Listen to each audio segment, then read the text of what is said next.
Everyone. Welcome back to another Greeny and Craig stream. Yet another guest. We've been popping off the guests lately, which is I love it, Craig. I mean, it's great because we're hearing so many different perspectives about the vast opportunities that explore cryptocurrency in general. But Pio, welcome to the show, mate. It's a pleasure to have you on. Both of us have been sort of following your content and the Bodoggo content for, well, I mean, I think I was an OG like way back in 21, 22 when you guys first started. So pleasure to have you on, mate. Yeah, there's the sound we wanted. There it is. That was way too loud. Shows you I haven't done that in a while. Here we go. Damn, son. There we go. A little better. Great to be here. By the way, congratulations on the longest intro video I've ever seen. I mean, I was like, am I about to see like the new Tarantino movie? Like, what are we doing here? See, the thing is though, like the difference, right? Like kind of like how you guys run it, right? With your spaces, like you gather an audience first and then you click live. For us, it's like we notice when we go live straight away, there's like 5 viewers, and then it takes like a good couple minutes for the viewers to come in. So 2-minute intro, the sweet spot. We used to run a 5-minute intro, mate. So you're lucky that it was only the 2 minutes. Yeah. 5 minutes. Yeah, like ironing my clothes during that. Yeah. But no, GM Craig, how are you going today, mate? GM, everyone. Yeah, look, pleased to be here. Thanks to Pio for jumping on with us. Big fan of Pio. Been watching you a long time, brother. So yeah, feel privileged to have you on with us today. And GM to everyone who's tuned in, and thank you. Let's have a great show. Yeah, let's dive in. So obviously for those people who don't know maybe who Pio is, co-founder of the Bodoggos, which is an NFT collection, or I suppose let's drop it back even further. Nifty portal way back in 2021, ETH obviously collection, and then the Bodoggos came along with sort of collab of Easy's dominance of Salana. So that's where you've come from. But obviously media is your focus. It always kind of has been. You love that sort of like podcasting show that you run daily, but more so even the content side of things, the BTC show that you run. So I've covered a bit there, but do you want to let everyone know a little bit more about yourself, Pio? Yeah, absolutely. I mean, look, I've been in crypto, well, in Bitcoin since like March or April, I guess, April 2020. I posted on Twitter the first time I ever bought any Bitcoin. It was $5 worth of Bitcoin. I think the price was like $7,500. That was in April 2020. That was like the first step down the rabbit hole. And it really hasn't slowed down. It was like, it truly was like the snowball, you know, like the small snowball. Obviously there were like hiccups, aka like the FTX debacle and the subsequent, you know, bear market and everything that happened with that. And, you know, we have a business. So in November 2021, so what's that, like a year and a half almost exactly, or literally a year and a half, 18 months after that first Bitcoin buy, me and Nick started, you know, this business that we have now, which, I mean, the official business entity name is called Nifty Metaverse Inc., which is very, very much so of the time. At that time, November 2021, to give everybody like a perspective of what it was like at that time. If you had the word metaverse in your name, this is right after Facebook, fucking Facebook, dude, rebranded to Meta, which is still called Meta. It's actually kind of nuts. It's literally still called Meta. They rebranded to Metaverse, you know, Sandbox and you know, Decentraland were hot, all this stuff, right?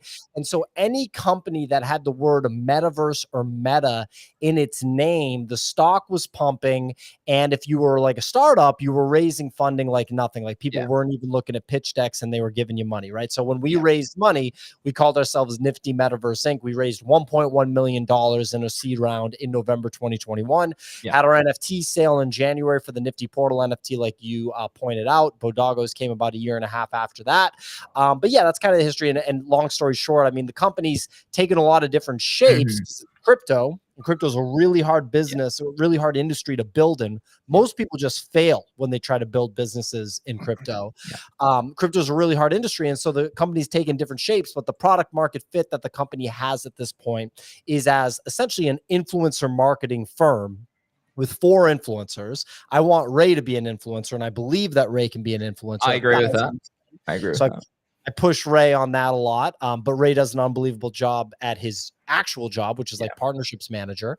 And we're just an influencer marketing firm working with what we try to find the best brands in crypto. And we have some, great clients, Gemini and AVAX and Sui, really great clients, a bunch more. I don't want to offend anybody, but yeah. Yeah. No, I was going to talk about partnerships later in the show too. But no, let's take it back one step. How did you and Nick meet each other and go into business together? Like, was it friendship before you got into business, or was it just collab of ideas and you kind of united in that front? Well, I knew who Nick was because Nick had like a pretty big Twitter. Nick had like a following of like 20,000 people from like his San Francisco tech industry days, which is really impressive. It's very impressive to build. Like in crypto, you can sort of plug in, and then as soon as somebody thinks that you like have alpha, all of a sudden your account catches fire, and because people are like, oh, I want to like basically gamble with this guy, right? But so I knew who Nick was, and I knew of Nick's podcast, and I actually I asked our third co-founder, who's like a minority co-founder, this guy, he went by the name Sophisticated Art Speculator at the time. He changed his name to Kicks. Because he bought a 3-letter ENS domain. Is that why? Because I had no idea why. The only reason why, dude, is like when ENS was going crazy, he found the Kicks.eth ENS. Not bad. And he remembered the Kicks cereal. And he was like, I'm rebranding to this because this is going to be worth money. He's the weirdest guy I know, period. He's funny. He's such a funny man. Yeah. But anyway, so Kicks introduced me and Nick. And at first, Nick was like, when I like reached out to Nick, I was like, oh, we should totally like collab. Nick was kind of like, yeah, okay.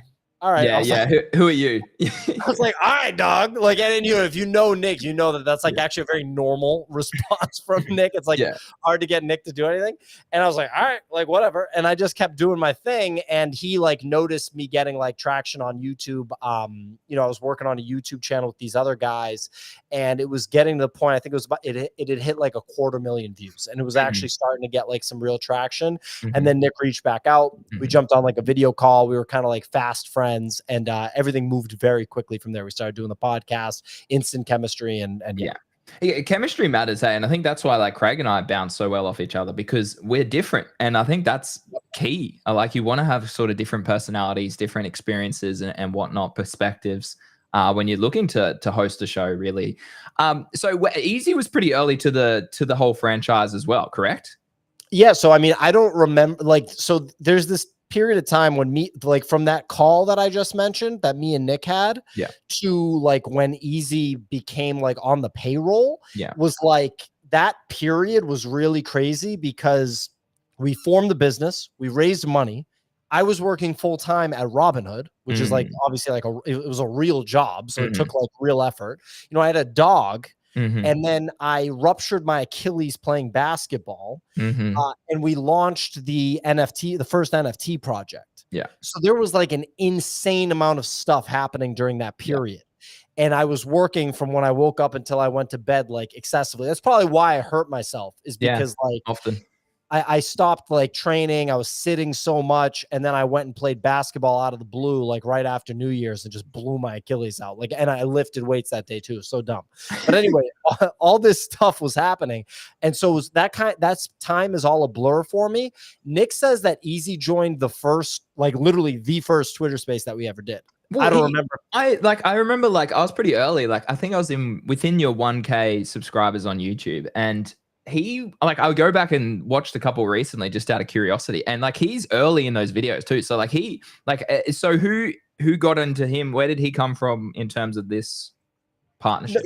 He definitely joined the Twitter space at some point extremely early. All I'm unsure about is whether it's literally the first day. Yeah. Like, I don't know if it was literally the first day, if it was the second day, third day, whatever. But Nick says it was like the first day. And I'm like, okay, cool. That's the history then. So he just joined, and we liked him right away, and he enjoyed being with us. And then it just like grew, Yeah, cool. Yeah, very cool. No, I love that. I'll hand over to Craig because I love to hog the mic, I suppose. So great.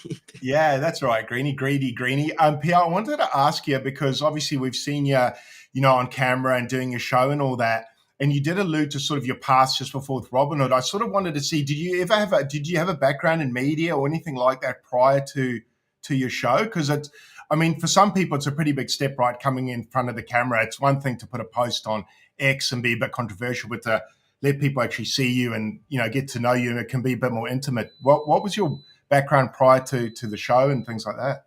Yeah, we can talk about that. And I want to let your audience know, because I know that, you know, people come to listen to like market discussion. So I'm sure, you know, we'll get to that. It's We'll get there. We'll get there. Yeah. So anyway, so my media background was when I was like 19. Well, in high school, I made funny videos. I really liked making like videos for projects and stuff and trying to make them funny with my friends, and then showing them to the class and like getting the laughs from the class was like huge for me. I was like, this is the best. Like, you know, I mean, you're creating comedy. Yeah, you're showing comedy to an audience. And then a couple times I bombed, like the videos bombed, and I was like, oh, this is the worst. Like, this is really the worst. Because like when you kill, it's the best, and when you bomb, it's the worst.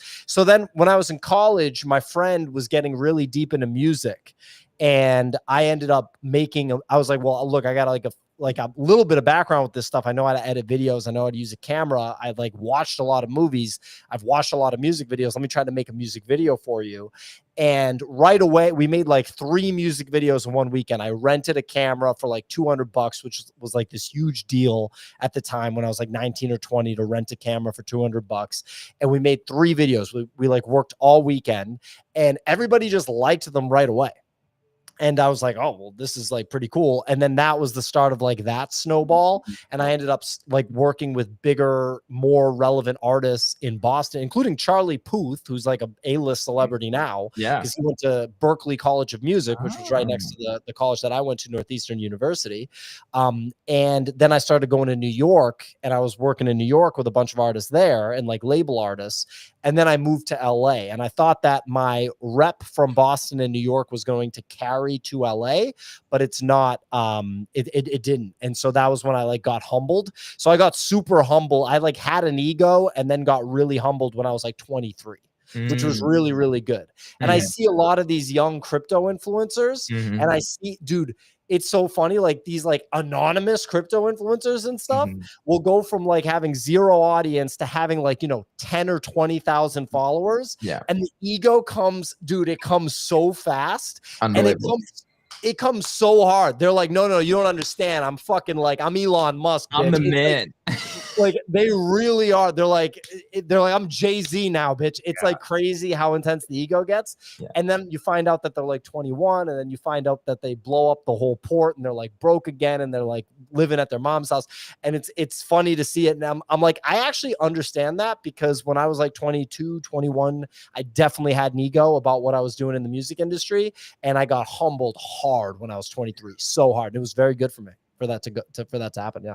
Yeah, important lessons. I think that probably has to happen to everyone once in their life, is get proper humbled and realize that you're not as great as perhaps you think you are. You can strive for greatness, but perhaps you aren't as great as you think you are. So yeah, I see that on the timeline as well. And people that perhaps have never had money have money all of a sudden. And that's one of the biggest problems, is if you haven't had money, you don't really know how to use it. You don't have an education in it. And that's one of the things I see in the space all the time. But yeah, you fire away, Greeny. I know you've got 1,000 questions.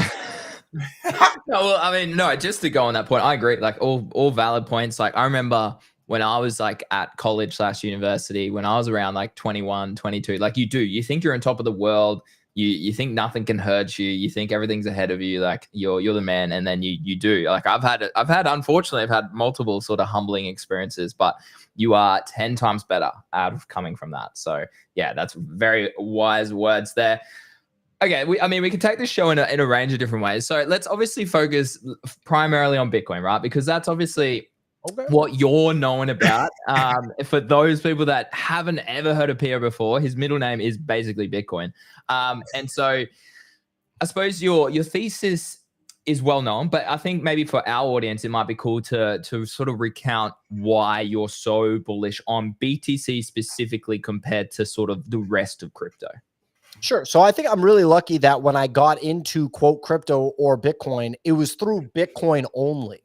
Like I wasn't learning about crypto. I was learning about Bitcoin. I don't know how that, that's just how it played out. I don't know.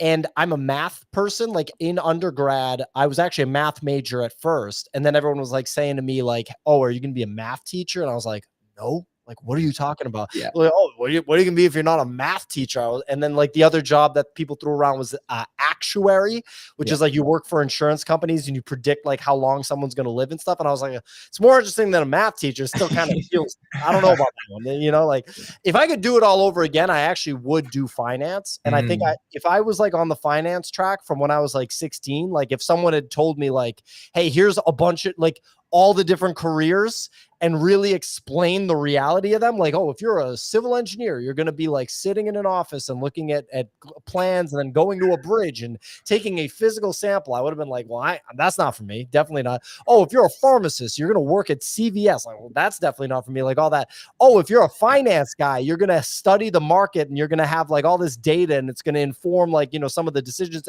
Like that's something that I would have absolutely, if I plugged in at like 16 and got on the finance track, I would have like worked at Goldman Sachs or something like 100% because I had the math skills. Like I can talk to people at least reasonably. So I would have gone that path. But I'm glad obviously with the path I went. But anyway, I brought up the math because I was never deterred by like the numbers associated with Bitcoin because I understood, well, the big breakthrough was when I found out that Bitcoin was fractional.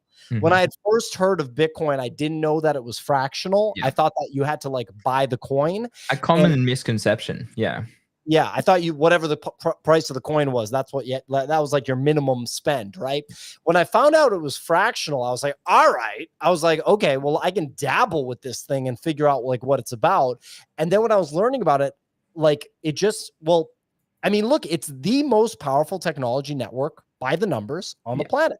Yeah, because of the breakthrough that it brought into the world, right? So I think that sort of flies under the radar of a lot of crypto people is like the breakthrough of solving the Byzantine generals problem, which very simply is essentially that it solved the problem of making the network decentralized, actually decentralized, right? Not like crypto Twitter definition of decentralized, actually decentralized, meaning like there's some guy running a mining operation in Ecuador, and there's another guy running a mining operation in Malaysia, and there's another guy running it in Texas, and then there's another guy running one in Africa, and you can bomb 4 out of the 5 of those things and destroy those operations. And the Bitcoin network says, cool, I'm just going to go to the one in Malaysia. Cool, I'm just going to go to the one in El Salvador, and nobody can turn it off, right? And the ledger is immaculately kept, so there's never an error. I can't type in your Bitcoin address, send you something, and there's just a flub or an error, right? There's no human intervention. It's a natively machine-driven protocol, and we're just in a machine-driven world now, right? And you talk about AI and stuff. We have technology money now. Bitcoin is technology money. No individual person can control it. There's no CEO. There's no key man risk. There's no one that can shut it off. There's no one that can censor it. There's nothing like that. There's a fixed supply. There's no inflation, right? 21 million coins. Very important. Very, very important, because the most deflationary asset we ever had would have been gold in theory, which humans decided was the best money over thousands of years. But then as soon as humans got their hand on the gold, humans can't have their hand on anything that's extremely valuable.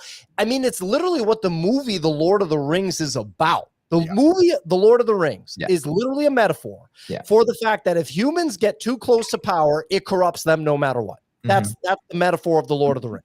Gollum gets the ring, it fucks him up, and he looks like shit, right? Like that's what the movie is, right? And so humans got gold. That's the equivalent of Gollum getting the ring. And it screwed the humans up in the sense that they debased the absolute shit out of the currency. And when I was in the sauna right before this, at the gym right before this, guys that were like in their 20s were having a conversation about some lady that they knew that bought a house in 2002 and it was $60,000 and she sold it last year for $350,000, which is like all people talk about in the United States like all the time. And all that means, it's not that that house got way better over time. She didn't put like an indoor swimming pool into the house or something and it's like so cool and everything. It's just the debasement of the underlying currency.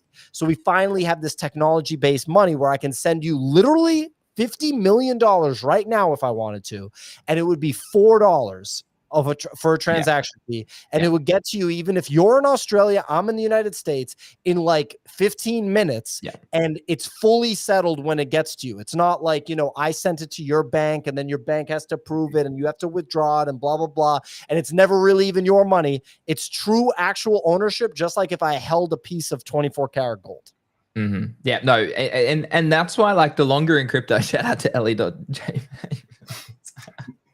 The Lord of the Rings analogy for Bitcoin. I love it. But yeah, no, you're right. Like, I mean, and then you can take it so much further than that. Like, if you look at some of these nations, like I traveled to Africa last year, and their currencies and their manipulation, the governments and what they're doing there, and inflation in Argentina even as well. Like, it makes so much sense for them to hold and invest in a asset like we just spoke about, like Bitcoin. So definitely a opportunity for a lot of people out there to consider a different perspective of it. That's often, I think, the biggest misconception. So BTC show real quick, Greeny, real quick. You just brought up a great point, which I like to bring up, but I forgot to bring up, which is that people that live in first world countries like the United States, like most of Western Europe, Australia, I don't know of a long history of like currency issues like Africa and South America in Australia, right? But if you talk to people in Central and South America and Africa about currency issues,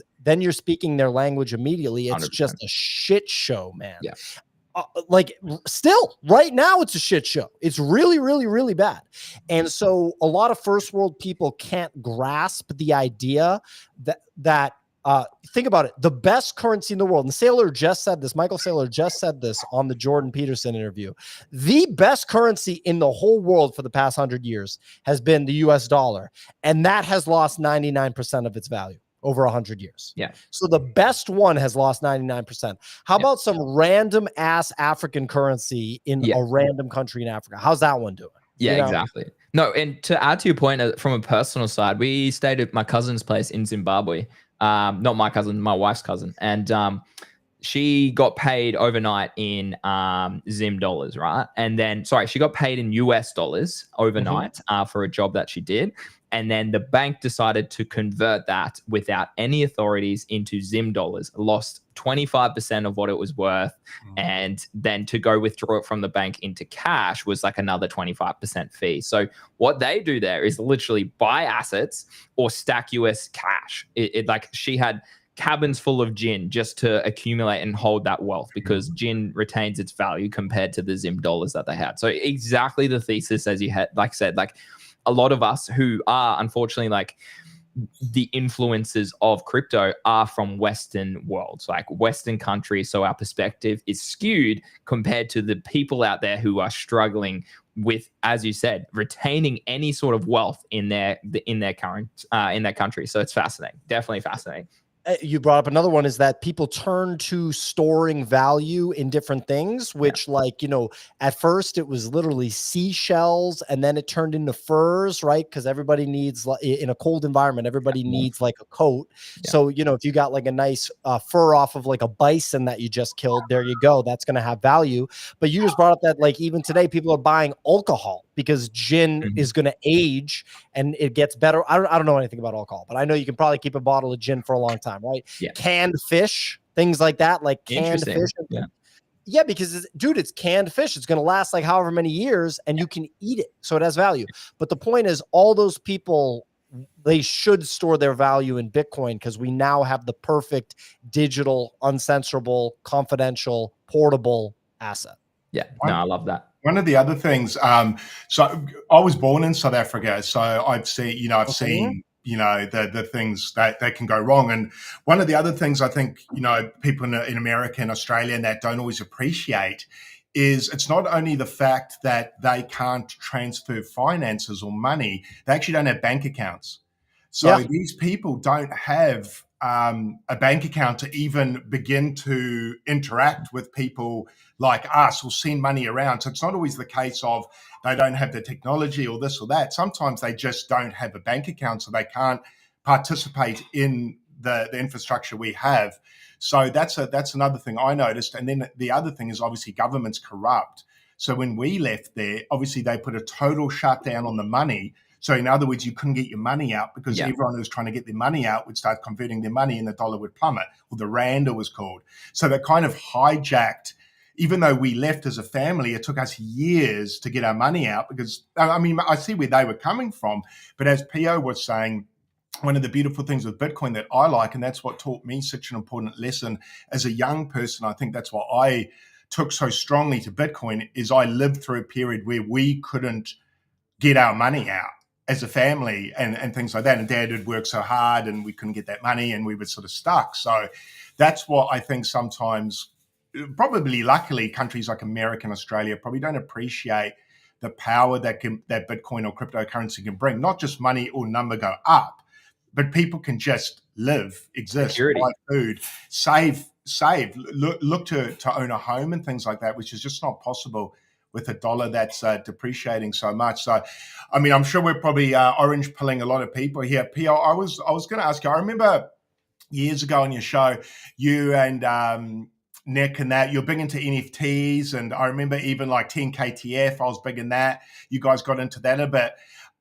What's your sort of take on I suppose altcoins and NFTs and that now versus back then when you were trading them? You were trading them daily from my memory a couple of years ago. What are your thoughts now? Are you still trading them, or have you sort of left that behind? And if so, why? And what sort of changed if it has? Yeah. So over the past, I'd say couple of years, what I did is I built when the bear market happened, like let's go all the way back to the bottom, like 16K Bitcoin and stuff, right? So I'm putting most of my money into Bitcoin during that period. Then I was buying Ethereum. And because I was like, well, this thing's going to come back too, and maybe it'll outperform Bitcoin. So I accumulated, I think 20 Ethereum at, it was trading between like $1,000 and $1,500, right? So I accumulated like 20 Ethereum.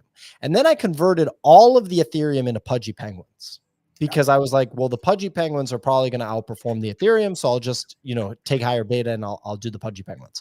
And I ended up selling all the pudgy penguins and all the Pengu that I got from the airdrop. I did not time it right. I fucked it up. I was going to ask you about this. No, I will remember that one forever. Because I'm not good at selling things because I natively don't buy things to sell them.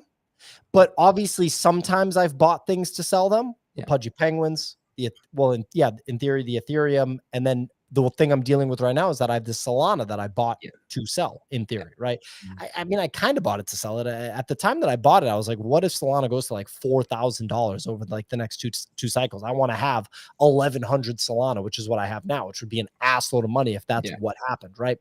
So the thing about crypto tokens, I'm glad that we're talking about this. This is exactly what I want to talk about, is that they are really great to trade if you can time explosive movements, and those take time, right? Solana went from $8 to $2.90 over, I don't know if it's 2.5 years or however long that was, from the $8 point to the $290 point. But the thing is competition is so fierce for these tokens, and it's not even competition of what they do, right? Because right now people are trying to pin hype against Solana. That's what they're trying to do right now, right? These are two different things. They're not even remotely similar, in my opinion, in terms of what their function is to a person, but they're direct competitors in terms of capital that investors and traders are deploying. And that competition is so fast and so fierce. And every day that goes by is a day of maturation for the crypto market. It just is, right? So you could just be the biggest bonehead on the planet 10 years ago. And if you had $100,000 and you had the willingness to deploy that into the crypto market as a whole, literally get a dartboard, put a blindfold on, throw the darts at it. It doesn't matter. There were less than 200 assets you could even buy. What are we talking about here? Bitcoin cost $2,000, $1,000, $500. Like, you were going, if you just put the money in and left it, all the stuff could have gone to zero. The Bitcoin would have gone up. You bought Ethereum at $80. You bought Dogecoin. That's like the biggest winner out of all of them. Your 100,000 would be, I don't even know how many million, right? Yeah. And even during the NFT craze, right? When NFTs first came out, if you bought a Bored Ape, if you bought a Gutter Cat, if you bought a Punk, Azuki came later. If you bought an Azuki, all this stuff, a Doodle, this came a little bit later, right? It was like, just put a blindfold on. If you were willing to deploy the capital into like the big ones, this was the start, though, of the scams, right? Because then people started saying the Doodle Gutter Cat combo and blah, blah, blah. And it was just rug pull after rug pull. It was higher effort rug pull than what you have now. And you still could make money on the rug pulls. But basically, over time, what's happened is the market has gotten way more brutal, way more aggressive, way more mature, in the sense that right now in the stock market, if you're going to day trade the stock market, your ass better be an algorithmic trader. Otherwise, how are you going to make any money? You're not. It's just not how it works. You can still invest in really great companies and wait, and they can be huge winners, like Robinhood, which has gone from like $18 to $72 in just like a year and a few months, which is awesome, right? But the reality is like, in crypto is going to trend that way. It's going to just get more and more mature, and smarter money is going to enter. It's actually still a really good opportunity to make money trading right now. But the sacrifice you make is that you need to be glued to your computer screen. You need to have a network of people that are also glued to their computer screens, Telegram groups, all this stuff, right? Where everybody's sharing information constantly. And you have to have that willingness to deploy capital, and you have to be brutal about cutting, about selling, because so much of this stuff goes down. But I still like investing in crypto tokens. I have the 1100 Salana. I'm trying to figure out what to do with it. If I should keep it as 1100 Salana, if I should turn it into Bitcoin and MicroStrategy, if I should turn it into only MicroStrategy, if I should turn it into MicroStrategy and MetaPlanet, if I should turn it into Hyperliquid and MicroStrategy, all these different things, right? This is the game you play, but you're in the right market. The one thing that I'd say is I think that being a day trader versus having a job or a business and making money, if you're not algorithmic, if you're not incredibly sophisticated, I actually think that you're going to fuck the whole thing up, because I think you might make a little bit of money, but you'll come out on the other side without any long-standing assets. And I think a lot of these people are young, and then they'll be like 32 years old, and they'll look back and Bitcoin's going to be like $1.8 million. And they're going to be like, damn, I was all in that space 12 years ago, and now it's the biggest thing ever, and they don't have any assets. So that's what I think a lot is going to happen to a lot of the trader people, is the thing I'd kind of caution about. That's what we do in GTG, like Craig. Like, our focus has always been make as much money as possible in these micro trends, but rotate your profits either into BTC, or if the Solana was, the narrative was Solana, then rotate profits into Solana, stack as much of those two assets as you can as they accumulate in value. Then obviously take profits into sort of fiat, into stables and that sort of stuff. So very interesting point you bring up about Solana, because I know, Craig, I've mentioned this many times. I was extremely bullish. I had hundreds of thousands of dollars invested in Solana. But it got to a point where it did break. And this is why technical analysis is a great skill. And for me, what I just basically use TA for is just very simply understanding a macro trend. Is it bullish or is it bearish? And it was, when was it? It was February. Yes, it was mid-February where Solana broke the 180 mark. And that, in my opinion, was where it broke macro structure from bullish to bearish, because it no longer bounced from an area.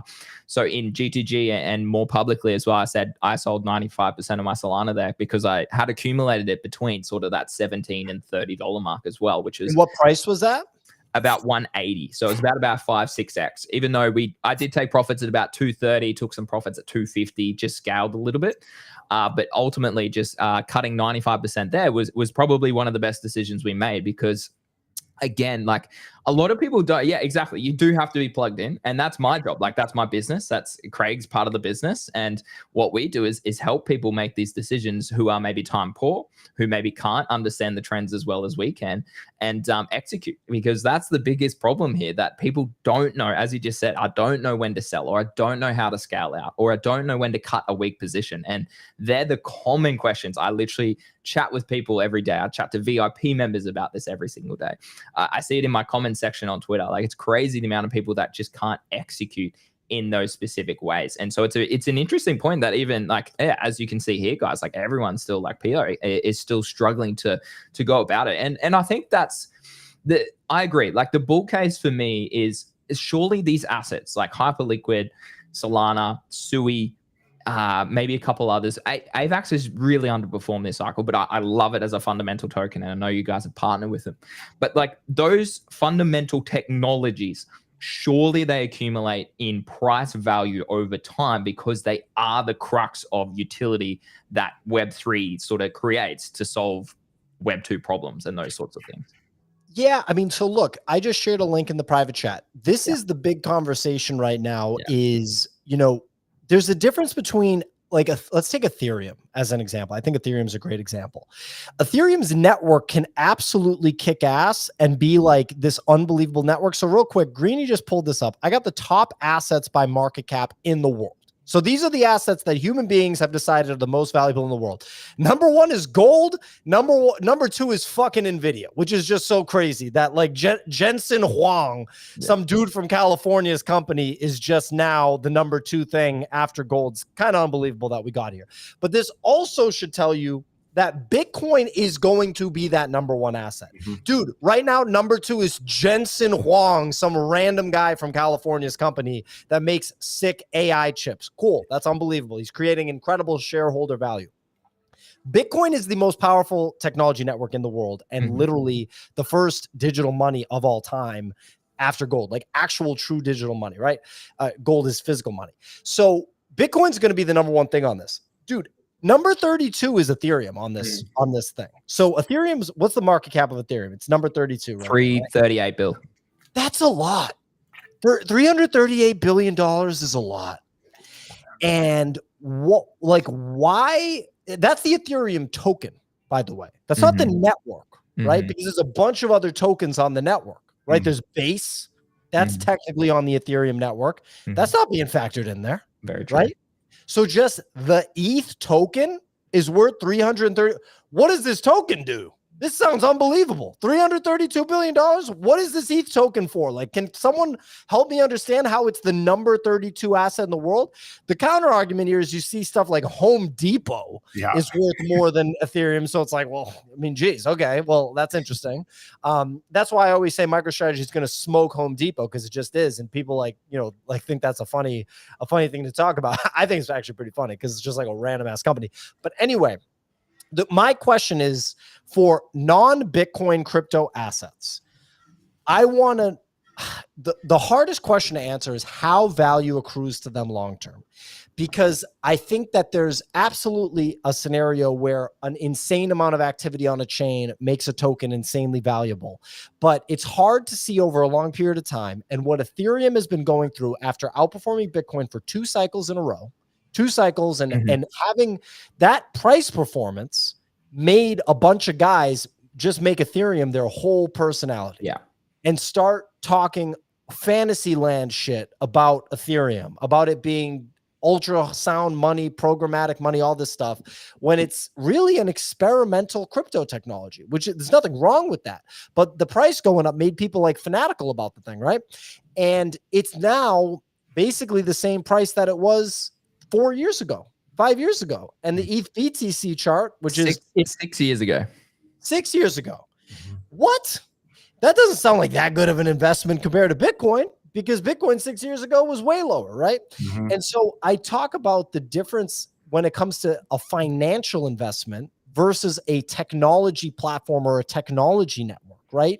Because these aren't companies. These are actually just brand new things that we've never had before, which makes it so fucking hard to judge all this shit. That's why TradFi guys go, Bitcoin doesn't have any cash flow. I want something with cash flow. It's better to have a property than Bitcoin, blah, blah, blah. And that's also why crypto guys are like, you know, you can't do anything with Bitcoin. It's the boomer coin and stuff like that. So you got just like bullshit. I'm trying to do my hands. Bullshit on both sides of the spectrum, right? You got the old school bullshit of like, there's no cash flow. And you got the new school bullshit where they want Bitcoin to be like a viral app. And it's like, dude, this is like a monetary network. Like, what are you talking about? They're like, yeah, but I want to be able to like, you know, play video games on it. I'm like, all right, dude, like, I mean, we're here for different things. But anyway, that's my long-winded response is it's very hard to understand how value accrues to crypto tokens. And there's also often not that much rhyme or reason for why one token absolutely smokes another one. And meme coins throw a whole wrench in this entire thing. I mean, if we go down this list, I wouldn't be surprised if Dogecoin is actually like fairly. I had a quick look and I couldn't see any like where like XRP and stuff. I don't think they're on the list, so you'd have to just double check. Yeah, I mean, these things have serious market caps. I think the top of Doge was like a $40 billion market cap. I know it's not there now, but you know, the thing is that crypto assets are going to attract global liquidity and do attract global liquidity. And they're the most seamless way for, like, once people have figured out how to get into the sort of crypto ecosystem, which a lot of people figure out actually pretty easy. Like people that just grew up with computers are able to figure it out. Once they get in there, it's very easy for them to deploy capital in these assets. Whereas somebody that lives in South Africa, I don't think it's easy to buy Home Depot stock if you live in South Africa. Even in Australia, you have to go through like certain brokers. You can get exposure to, like, say, I bought recently the NASDAQ. I bought obviously the S&P 500 plus a couple others. But for me to buy the individual, say, Tesla, Nvidia stock, I have to then get approval on these platforms to trade under the US sort of currency rules and blah, blah, blah. So even in our country, it's still quite challenging. Yeah. I mean, that makes sense. And so, you know, there's all these factors that come into play. That's why this stuff is hard. That's why it's not easy to get rich. That's why most people don't get rich. And it's also why I was always very confused in crypto when people would tweet these negative tweets about losing it all, about crypto taking everything from them and all this stuff. I was always so confused because Bitcoin had such a positive impact on my life. I just didn't understand like how that could happen. And the answer is just gambling. The reality is, if you have a mindset of accumulating valuable assets, which is what rich people do, right? Like if you go tell one of my friends from college that doesn't have any crypto experience or any Bitcoin, that I haven't talked to, that I haven't absolutely like smashed over the head with Bitcoin information, right? If you go find one of those people that's a little bit more old school, right? Mid-30s, has kids, is married, and you told them, I have 3 houses, they'd probably be like, oh my God, you're doing insanely well. Like what? Like, holy shit. If you told them I got 8 Bitcoins, they'd be like, what are you nuts? What are you smoking? Yeah, exactly. It's not even real. It's not tangible. You're like, okay, now. Right. And then last thing on this, and I'll throw back to you guys. I know I'm talking a lot, but last thing on this is that I think a lot of like normal people, because they don't have financial literacy, because it's so hard to get financial literacy. You have to do it on your own. And if you just are like a normal person in a first world country that followed the rules, that went to a good university, that graduated and got like a pretty good job and is like above 50% in terms of pay, like, if you are in the United States and you make $160,000 a year and your wife makes $160,000 a year and you have a $320K household and you live in the suburbs, you're probably doing okay. You probably own your house. Your mortgage might be like $6,000 or $7,000 a month. So most of the money goes there. Took you a long time to save up for that down payment because you were saving it in cash. Your cash is getting absolutely murdered with debasement every single year, but it feels good watching the cash go up. Yeah. You have a 401k with a match through your company. So there's some quasi big number. Maybe it's $300,000, $350,000 that you look at in that 401k and you think, wow, I actually have like a lot of money, but you don't have a brokerage account that has that much money in it, right? And Bitcoin cost $6,000 in 2020 when I started buying it. Now it's $110,000. And so if you just got into it then and you just didn't sell it, holy shit.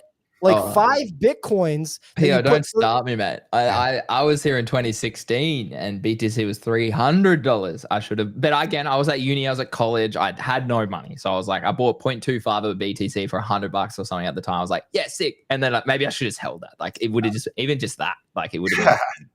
It was harder to tell what it was when I bought it, right? 6 months after I bought it, Michael Saylor bursts onto the scene. So you know how easy it was for me at that point? I was like, oh, this guy's fucking on it. Like this guy, dude, that guy, I mean, I was like, this guy's a genius and he's just electric with what he's saying. And he's absolutely right.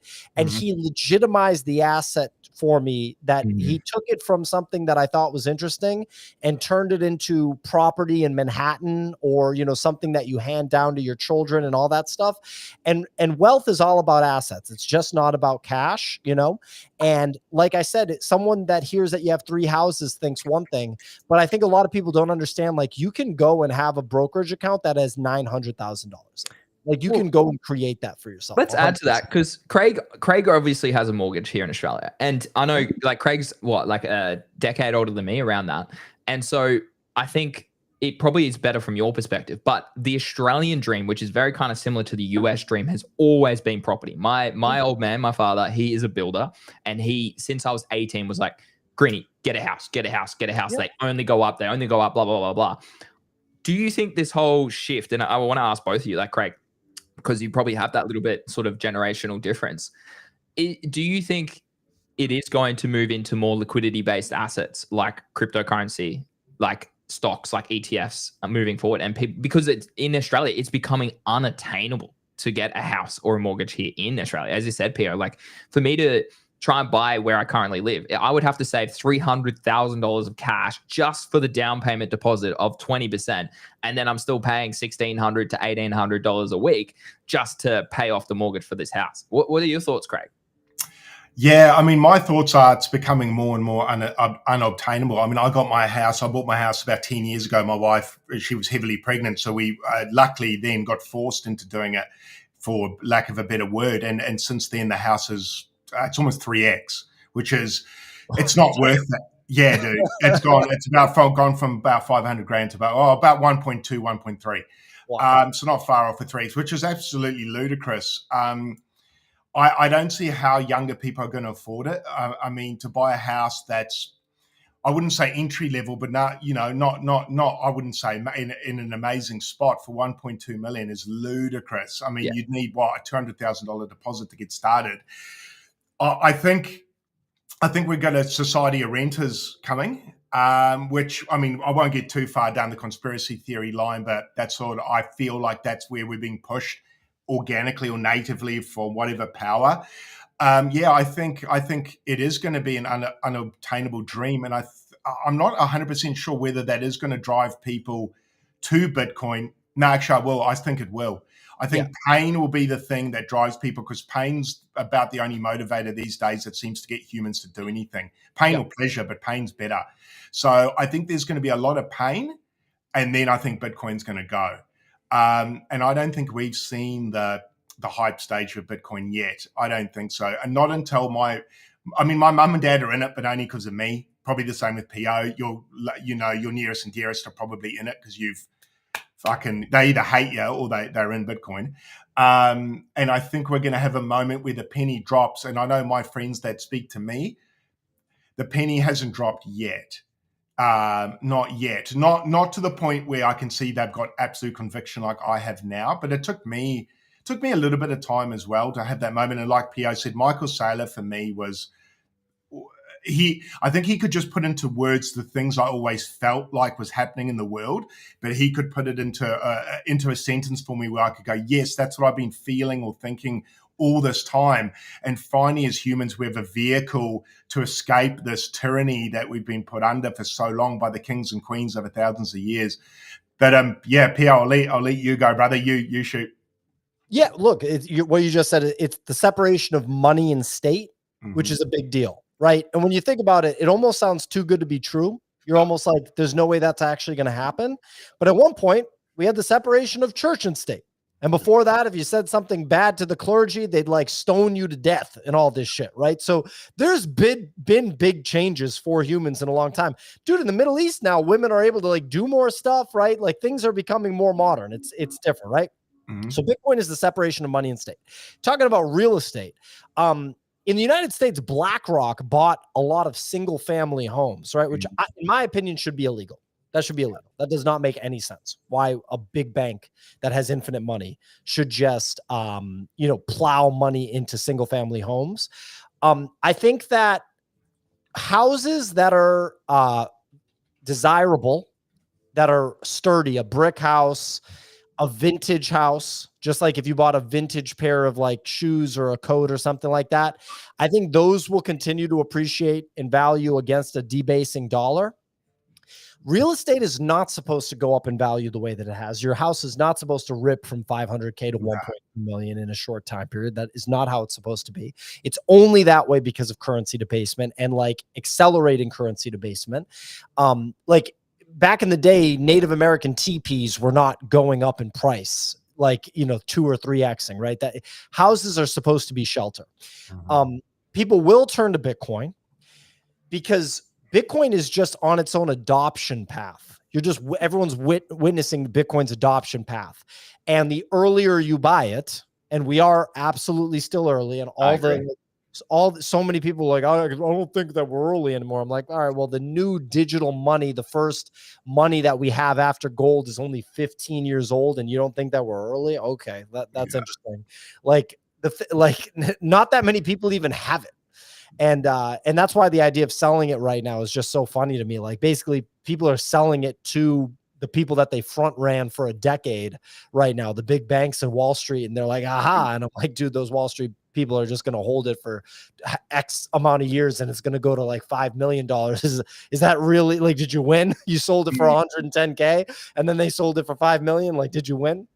But anyway, yeah, I think Bitcoin will outpace real estate, but I don't think real estate's done. And I personally will purchase real estate at some point. I probably will not own more than 2 or 3 properties ever, because I would rather own Bitcoin. And even though a lot of people will see crazy value, like your dad, Greeny, saying that it only goes up, I think presenting real estate as a financial investment against Bitcoin is a joke. And I think that the new Coinbase ad actually pointed that out. I tweet about this a lot. I mean, look, houses are literally going to zero against Bitcoin. Actually, I mean, 10 years ago would have cost you like 100.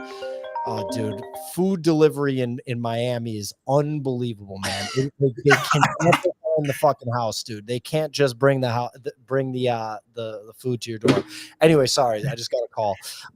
So anyway. Houses are literally going to zero against Bitcoin. All the data points to that. Every car is going to zero against Bitcoin. That's just what's happening.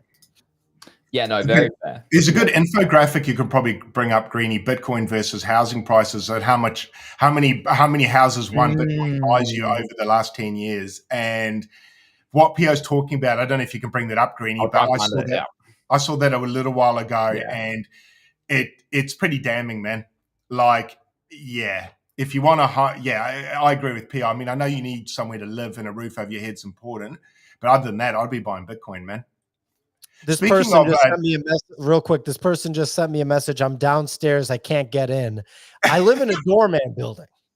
So get into she just had a random door. Like, yeah, no shit. You can't get in through that door. All right. Sorry. Okay, go ahead. I had my delivery driver leave my food on the street the other day, man. They got out. They didn't get out their car. They just opened their car door and put on the sidewalk and drove off. I was like, motherfucker, what the fuck? Anyway. As you can see, like up and to the right, and obviously down and towards the right, is essentially the trend. And it's just going to go, I agree. I think it's going to go obviously even further, right? It's in each direction. Houses are going to be worth less in BTC. And I think there was an amazing visual, Craig. I remember the one. I'm trying to scroll on Twitter to find it. Yeah. Maybe, for those it wasn't this one, but it was something like that. Yeah. They're like 6.6 BTC, 45 BTC, 664 BTC. Like, that's dramatic. 2016. Yeah.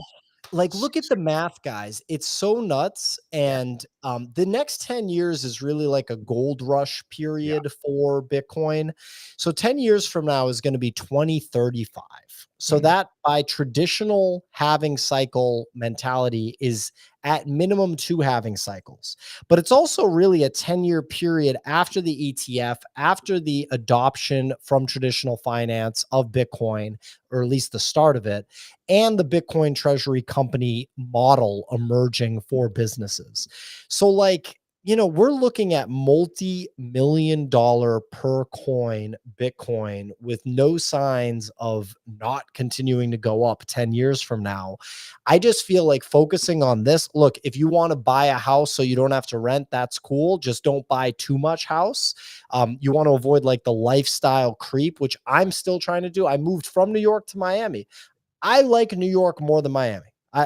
I love Miami, and it's really easy to be healthy here, and it's really good for money, and there's good-looking ladies here, right? So this is an interesting place, right? Paradise.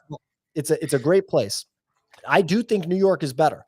I kind of, over the past week, have been reflecting, and I'm like, dude, I got priced out of New York in the sense that obviously, could I live there right now? Yeah, of course. But I would never want to have to sell my assets to be able to pay rent or do stuff like that. Yeah. And not only that, like, the most important thing is that you're bringing in more money than you spend for your basic life so that you can invest your money. Yeah. They used to say save your money, but the problem is you can't save cash because you're just getting debased. You just have to invest fucking everything. Like, you can keep your dry powder for dips and all that stuff, and you can have your emergency fund. Although I did see a graphic the other day that was like, you don't need an emergency fund once you hit like $300,000 in assets. Cause it's like, what's the emergency? And like, you can't just liquidate 30K of your assets or something. So I don't have an emergency fund. I'm just literally full port, zero cash all the time. All new cash goes into the markets. But anyway, the reason I brought this up is because the most important thing is that you are creating value in the world somehow, either through a job or a business, and you're making as much money as you can from that, and you're increasing that money. Unless you want your job to be algorithmic trading, like really sophisticated trading, the only way to really get ahead in life is to make good money. And then now you have to plow it into markets because that's what the government is essentially forced you to do through currency debasement. The nice thing is you can just plow it all into Bitcoin, which is what I'm able to do. My rent in Miami is $2,000 a month cheaper than New York. 2,000. Makes a lot of sense. And did Nick move? Nick moved to Miami as well? Yeah, he also reduced his rent by $2,000, and we don't pay state income tax. And in New York, you pay city tax too. Interesting. So you pay state and city in New York. Interesting. Yeah, expenses like going to dinner and stuff, pretty similar between Miami and New York, but that doesn't matter because that's not like you choose if you want to go to dinner or like, and like $100 here, $200 here on a dinner is not the same as just every month, $2,000 extra for rent. Every month, your taxes, 2 paychecks, city tax, state tax, it's just different. Yeah, that's fair. Very fair. And I think a lot of people need to understand that too. Like, make sacrifices one way in your life to then benefit yourself in the long run in other aspects of your life. I think that's a great philosophy. I want to talk about meme coins. But before we get there, a common thing I've seen you say for a long, long time is that you will never sell your Bitcoin. Can you talk to us about why? My thinking is when you get to a certain point of accumulation of wealth, whatever it is, at that point, surely you want to take some profit to maybe improve your life or go travel or do something like that? Or are you structuring it enough that you can just accumulate as much BTC as possible, therefore that you have money in other ways that you can use more actively? I simply think that it just will never be necessary for me to sell my Bitcoin ever. I don't have interest in luxury goods the way many people do. I like to have a nice home. That's important to me. I have a BMW car. So it's like, but it only costs 30 grand. Yeah. Like I bought a used BMW car that felt new when I got it. I was like, this is like pretty good. Like, I don't know. It's 3 years old. Okay. Yeah, I'll get it for 30 grand. Not bad. So like, I'm like, that's good enough for me. In Miami, everybody wants to get a Lamborghini and they're like leasing or they're financing Lamborghinis. It's so dumb. Like, in my opinion, because it's like, I feel like you get bored with the car after not that long. The vintage cars are interesting. Like, they look cool, but then I don't want to ever be stuck on the side of the road. I don't want to be inconvenienced by the vehicle. But back to the Bitcoin. So the thing is like, Bitcoin is objectively the most valuable asset that has ever existed. Actually, it is the most valuable asset that's ever existed. We talked about all the factors before: the portability, durability, the impossible to debase, impossible to turn off, all that stuff. We talked about that. So this is the best thing that humans have ever been able to buy ever. There's nothing better. No mansion is better. Nothing is better. A hurricane can't destroy Bitcoin. The government can't take Bitcoin. This is the best thing ever. I've set myself up by buying Bitcoin treasury companies. So I have almost 1,500 shares of MicroStrategy right now. I have $70,000 of margin in my Robinhood account where I have the majority of the shares. So I don't own all those shares outright. I got to pay down the 70K of margin. With the shares, almost 1,500 shares. That's almost 15, call it 14 covered call options being sold on MicroStrategy at any given time, right? And I'm still increasing the position, right? Because I don't have the lifestyle creep. I'm still making money from my life, right? Yeah. And so all those call options, even the most conservative ones, are generating thousands of dollars per month right now. And strategy hasn't even hit $1,000 yet. It's literally like it's going to hit $1,000 with 100% certainty. Like there is, I'm telling you right now, like June 10th, 2025. Remember that I said that strategy was going to hit $1,000 with 100% certainty. I remember I think you and Ray had this, and Easy was on this, talking about this on the show last week about, was it a time target for it to reach 1,000 by the end of this cycle or something? What was the time period that you guys kind of made a bet on? I don't even remember. I don't care about time periods because I don't even think about the assets I own. The only stuff I think about is the stuff that I trade. And the only thing I'm trading right now is that I have that Salana, which I'm not trading. I've been holding it for multiple years, but I know that I want to like exit it at some point. At this point, that's where I'm at now, is that I don't want to hold it forever because it's a crypto token. I think Solana is great, but it's a crypto token. So I don't believe that you can keep crypto tokens forever. I think you can keep Bitcoin forever, but that's it, because of the competition and things that I talked about and human involvement. Like people like are paid by the Salana Foundation. This isn't like, I'm just laying out facts. Every crypto foundation is like that. I'm not saying Solana is doing something poorly. It just makes it an asset that I can't hold forever in the same way that I can hold Bitcoin or even a MicroStrategy forever, because MicroStrategy is powered by Bitcoin. But already in 2025, I am making more money than I'm spending through my life, through my business. I am generating yield on a ton of MicroStrategy stock that I believe is going to triple and then triple again. And they'll do the stock split, right? He's going to keep doing stock splits at the same level. He loves repeating the same thing over and over again and making it bigger. So your like pattern recognition brain goes off. He's doing it with the ATM offerings of, so this is how MicroStrategy raises money right now. The primary way they raise money is the at the market offering, which is essentially issuing new shares of the different securities that strategy has. And he's structuring it where the first offering for each security is 2.1 billion. Then the next one is 21 billion. Then the next one, he's just using the same numbers over and over again and either doubling them or, going up by like a magnitude of 10. And so he's just going to keep doing that. So I'm going to have tens of thousands, if not 100,000 shares of MicroStrategy at some point. I'm going to be able to generate a disgusting amount of fiat money off of that without having to do anything aside from pressing a button. Bitcoin is in the first inning of its existence. You can't even do options on Bitcoin. You can't do any sort of loans on Bitcoin. I know people are going to be like, oh, actually you can with this protocol. There's no protocol, bro. Actually, the only thing you can do is you can buy the Bitcoin ETF and you can take margin against it, or you can sell covered calls on it. But that's not true Bitcoin. You're going to be able to do all that with true Bitcoin. And I'm going to have a buttload of true Bitcoin. So I don't really see a situation where I'm going to have to hit the sell button on the actual Bitcoin. I would sell MicroStrategy before Bitcoin without question. But why am I going to have to do this? These are going to be the most valuable assets ever. If I ever have to go to a bank and get a loan for anything, they're going to look at me like, how the hell do you have all this money? I just don't see a situation where I have to do it. So I want to ask too, when you worked at Robinhood, do you own some of that stock? Did they pay you in stock when you worked there, or did you buy it later after you'd already gone? So when I worked there, we got in before the Series G. I got acqui-hired. So a company I worked at got acquired by Robinhood. We got in before the Series G, which was the second to last fundraise before the IPO. And they presented it like this was a huge deal, right? The thing is, so I don't remember the quantity of shares that I had. We could probably do the math on it, but basically, and I left before my shares vested for this company, for me and Nick's company.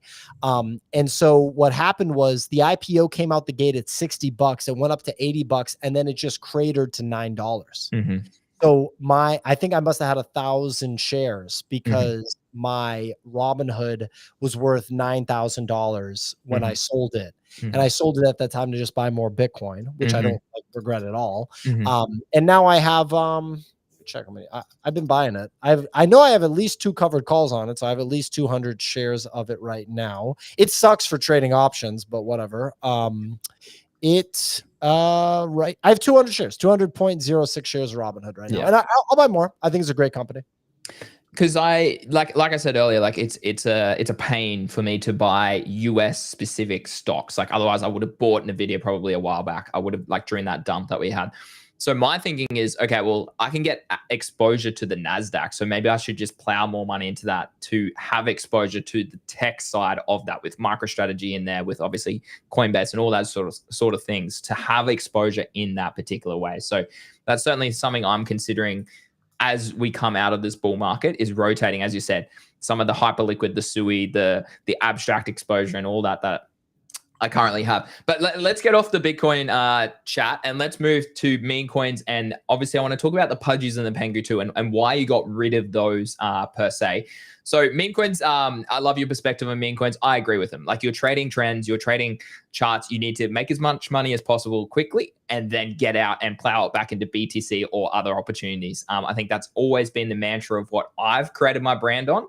And that's kind of where GTG aligns to. Just make as much money as you can during this trend and then rotate it into better assets longer term. You put a tweet out yesterday, I think it was, with your current meme coin bags. Talk to us Very a little small. bit. Yeah, very small. I did notice only 1,000 across the two. I did notice. So talk to us a little bit about why those, and why, I suppose, which could align to why you sold your Pengu as well.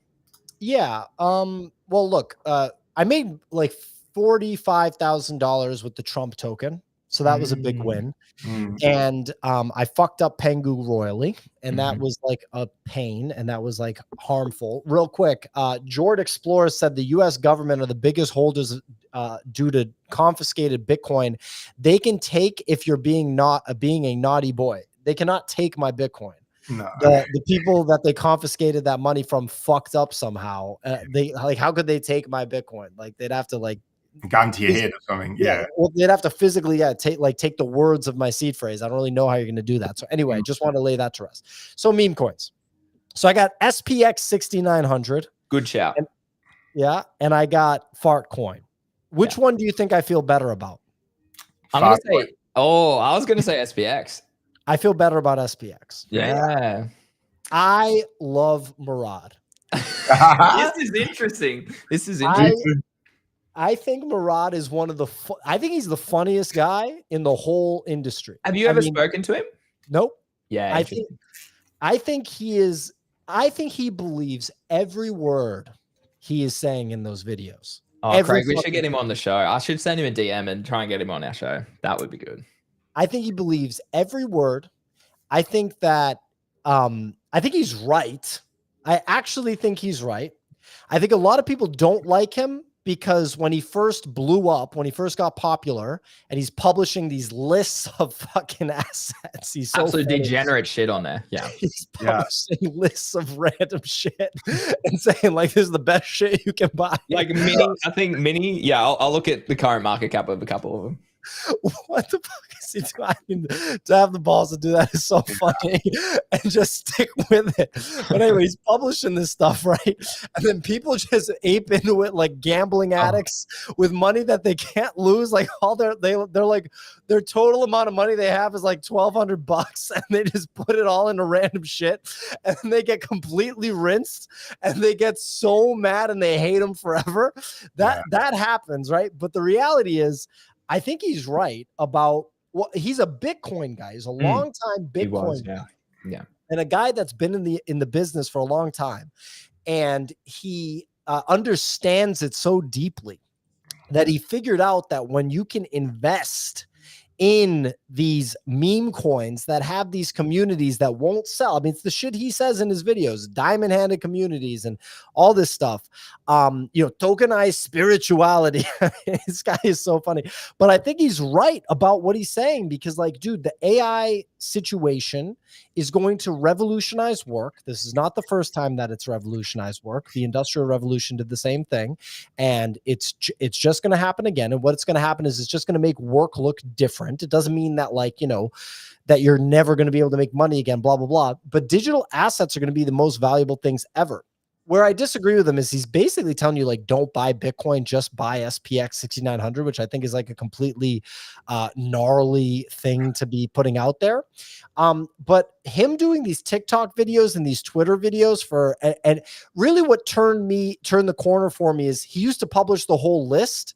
Now he just hammers SPX 6900 and has the logo on every video and brings it up constantly. So I'm like, all right, if you're gonna just pump one, let's go. I'll roll with SPX 6900 before any other meme coin thesis. I don't want to hear another meme coin thesis because I don't want any 2-week bullshit. Murad's like, I'm holding this for like 6 years. Let's fucking rock and roll. Let's go. And I think that's a comment, like Craig and I talk about this often. And when it comes to trading and trends, is strength for a reason, right? And it's community based, it's chart based, it's meme strength based, it's who's talking about it. And you've got a guy with 700K plus followers shilling this meme coin every day. That's going to help people buy it, and retailers come in, and the common dude who just rocks up to crypto Twitter and sees, oh, Murad, oh, he's got a cool PFP, oh, he's talking about this, I can relate to that, oh, it's going to flip the stock market, sick. Okay, I'll plow my money into that. Very interesting take. And what I like about it, and what we've seen really lately, is outside of Fartcoin specifically, ETH-based meme coins have been outperforming Solana-based meme coins literally for the past couple months. Like if you look at MOG, you look at, I know Harry Potter, Obama, Sonic Sinu, whatever it is, it's starting to outperform. Reccoin obviously went more viral recently with all their launch of their new drinks and all of that sort of stuff. Whereas the meme coins over on Solana outside Fartcoin have suffered more. So I like the shift of sort of momentum back over to the Ethereum-based assets like Pepe as well, I suppose you could throw into that conversation. And if we do have a look at the chart, like SPX is about to hit a new all-time high. So that undiscovered territory, like this could go to $10, like in minimum, and it's at $1.58 now. Like I generally think this could, like if the momentum, as you say, and strength is strength for a reason, this could potentially flip Pepe as #1 meme coin on Ethereum. So real quick, I'm not a meme coin guy. So if you're listening to this and you're obsessed with meme coins and you think I'm out to lunch, I totally get it.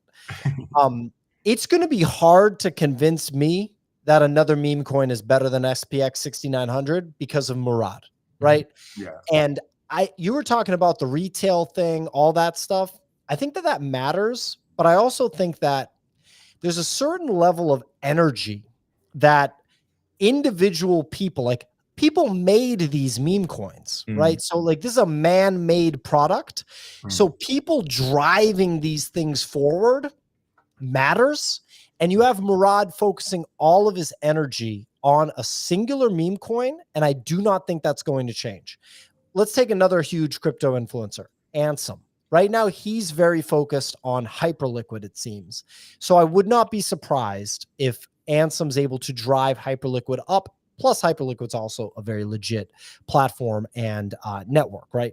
I don't know if it's technically even a network. I actually don't know shit about it, but I know the most fundamental information about it. But Ansem tends to jump from thing to thing. Ansem's definitely a trader. Before Murad is like, if he jumped off SPX, I'd be very surprised. And like Pepe, you brought up Pepe. People are like, it's the frog meme. Yeah, but they've made like a bajillion Pepe coins. Yeah. I don't really understand why I should plow a bunch of money into this Pepe coin. I don't quite understand that. I kind of understand. I understand in the sense that if it's a retail bet, you're betting that retail will pop open Robinhood. But you also can't really bet on retail being obsessed with meme coins again because they've already been obsessed with meme coins again, just like they were obsessed with NFTs again. And I'm pretty sure if you tried to tell a retail person to buy an NFT right now, they'd tell you to fuck off. So I don't really know how likely it is that you get a big wave of retail. You already got the retail wave. You really did. You really got a retail wave. Like I saw it. People were texting me. You can feel it when the retail wave hits. People that haven't hit you up in a long time contact you. Yeah. What's your take, Craig, on this situation, on the memes? I think the strong ones are going to survive, like Pio was alluding to. Look, from my point of view, I'd prefer it if they kind of went away a little bit now. But I know a lot of people listening won't like to hear that. But look, it was fun to trade for a while. Ethereum was great in 23. Salana was great, 23, 24, 20. Well, maybe not 25 anymore. I don't know, man. The longer, I think for me personally, meme coins just accelerated my belief in Bitcoin.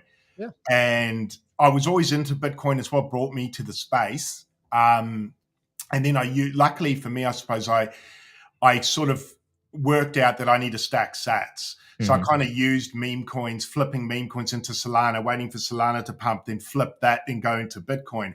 So I've seen people on the timeline say things like, this has been the worst cycle ever. For me personally, this has been the best cycle ever. It's been the least stressful, and it's been the best gains I've had. It's only my second, admittedly, so I should get better, right, in my second. Yeah. But I owe the majority of that success to Bitcoin, because it didn't have the wild waves or ups and downs. And the thing is, I found with Bitcoin is you can zoom out, like I said, Greeny to you on stream yesterday, to such a higher time frame. You can look at weekly or monthly moves, and you can make so much more money in such a stress-free environment versus shitcoin or meme coin that you've got to have it on the 5, 10, 15-minute chart, or 10, 5 or 15 maybe, or maybe hourly. So for me personally, I think memes are always going to have a place. I mean, Doge still has a place. Pepe, I think possibly still will, but I kind of think they're going to be a vehicle to bring more people to Bitcoin anyway. So I suppose I like them from that point of view. They're a good appetizer. But I think we've seen also the destruction they can do over the last sort of 6 months as well. So I was a big meme coin fan, I suppose, just as a vehicle to quicker wealth. But I've also seen it cause a lot of destruction to the people in the trenches that I were in the trenches with for, say, 2 years. Yeah. And there were people out there flashing some big P&Ls, man. And I remember thinking when I was heavy Bitcoin, fuck, I wish I was that dude. Now, that dude is no longer even in the space. There's a lot of stories I've got of people that flash big P&Ls that aren't even on Twitter anymore. And I'm even scared to reach out to some of these dudes. I don't know them that well, but I see them not around. I just hope they're okay, because I think a lot of these people got rinsed. And yeah, so I guess that was a long-winded way of saying meme coins are great, but I think they've just pushed Bitcoin forward even more for me. Yeah, I like that take. I mean, we were so early to meme coins, Craig. We were trading and in group chats from early 2023. So like before anybody was even talking about trenches, like we were actively trading them, making money for a good year. And then Salana came out and really dominated that space. So yeah, great take. And maybe that's why we can step back and see, like literally, as Pio said, he made a lot of money on Trump. I know a lot of people that lost money on Trump. And for me, I realized, okay, that was a liquidity zapping event. You either made a lot of money or you didn't make a lot of money. I think that's like the meme coin side of the market's going to suffer from that point. And sure, like, so I stepped away. We focused more on the futures side and all those sorts of things. And that was one of the best decisions I made personally, because you can step back and identify those trends. Pio, why did you sell your Pengu and your Pudgies? And when did you sell? Oh man, I don't even know. Because you DM'd me. You sent me a DM about Pengu. You're like, Greeny, what should I do? And I think this is after I had sold my airdrop, because I sold my airdrop straight away. And then I did the same. I sold my big Pudgy in December last year. And then I bought the punk. I got scammed. And then I was like, okay, well, I need liquidity back. I won't own the punk anymore. And so then I bought a second Pudgy Penguin, started to explore abstract, and was like, well, yeah, Pengu's down at lows now. I'll buy 10K of Pengu to get the Pudgy Penguin 2 on abstract again to get a bit more of a bonus over there. And so that's how I kind of went in the same way. I sold all the assets, but then I decided to buy back into them. Yeah, I think why I sold all those assets were an interest in building a sizable MicroStrategy position, because I had owned MicroStrategy for years. So like I don't know how many shares of MicroStrategy in IRAs that have an average cost of like $50 per share. And right now it's like $400, right? Because I bought it last cycle with my IRA as I was getting into Bitcoin, because that was the only way to get Bitcoin exposure.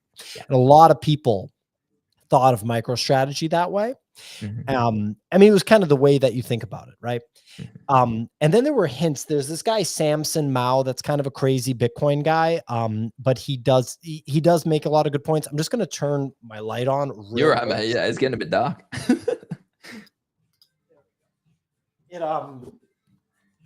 It became dark here throughout the course of the show. Yeah. So anyway, so Samson pointed out that MicroStrategy was a better vehicle for exposure to Bitcoin than the ETF.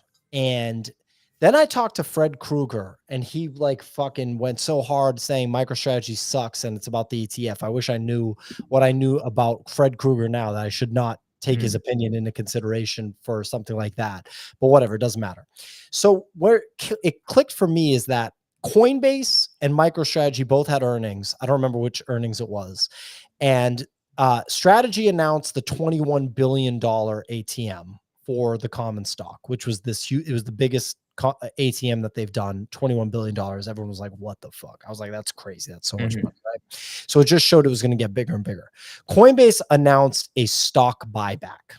And that was when the market loved what Strategy did and it went way up, and they hated what Coinbase did. And that was when I was like, let me take a closer look at what Michael Saylor's doing. And I got really into MicroStrategy. Then I found out about the options trading stuff. And so I was like, I just need as much of this as possible. So I'm looking at this volatile NFT exposure. I'm looking at this meme coin. And I was like, dude, I think I just have to cut all of this and go all in on this thing. And I don't regret it one bit.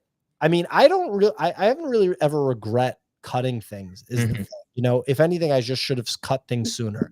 But nothing personal against Pengu. I probably wouldn't buy it again.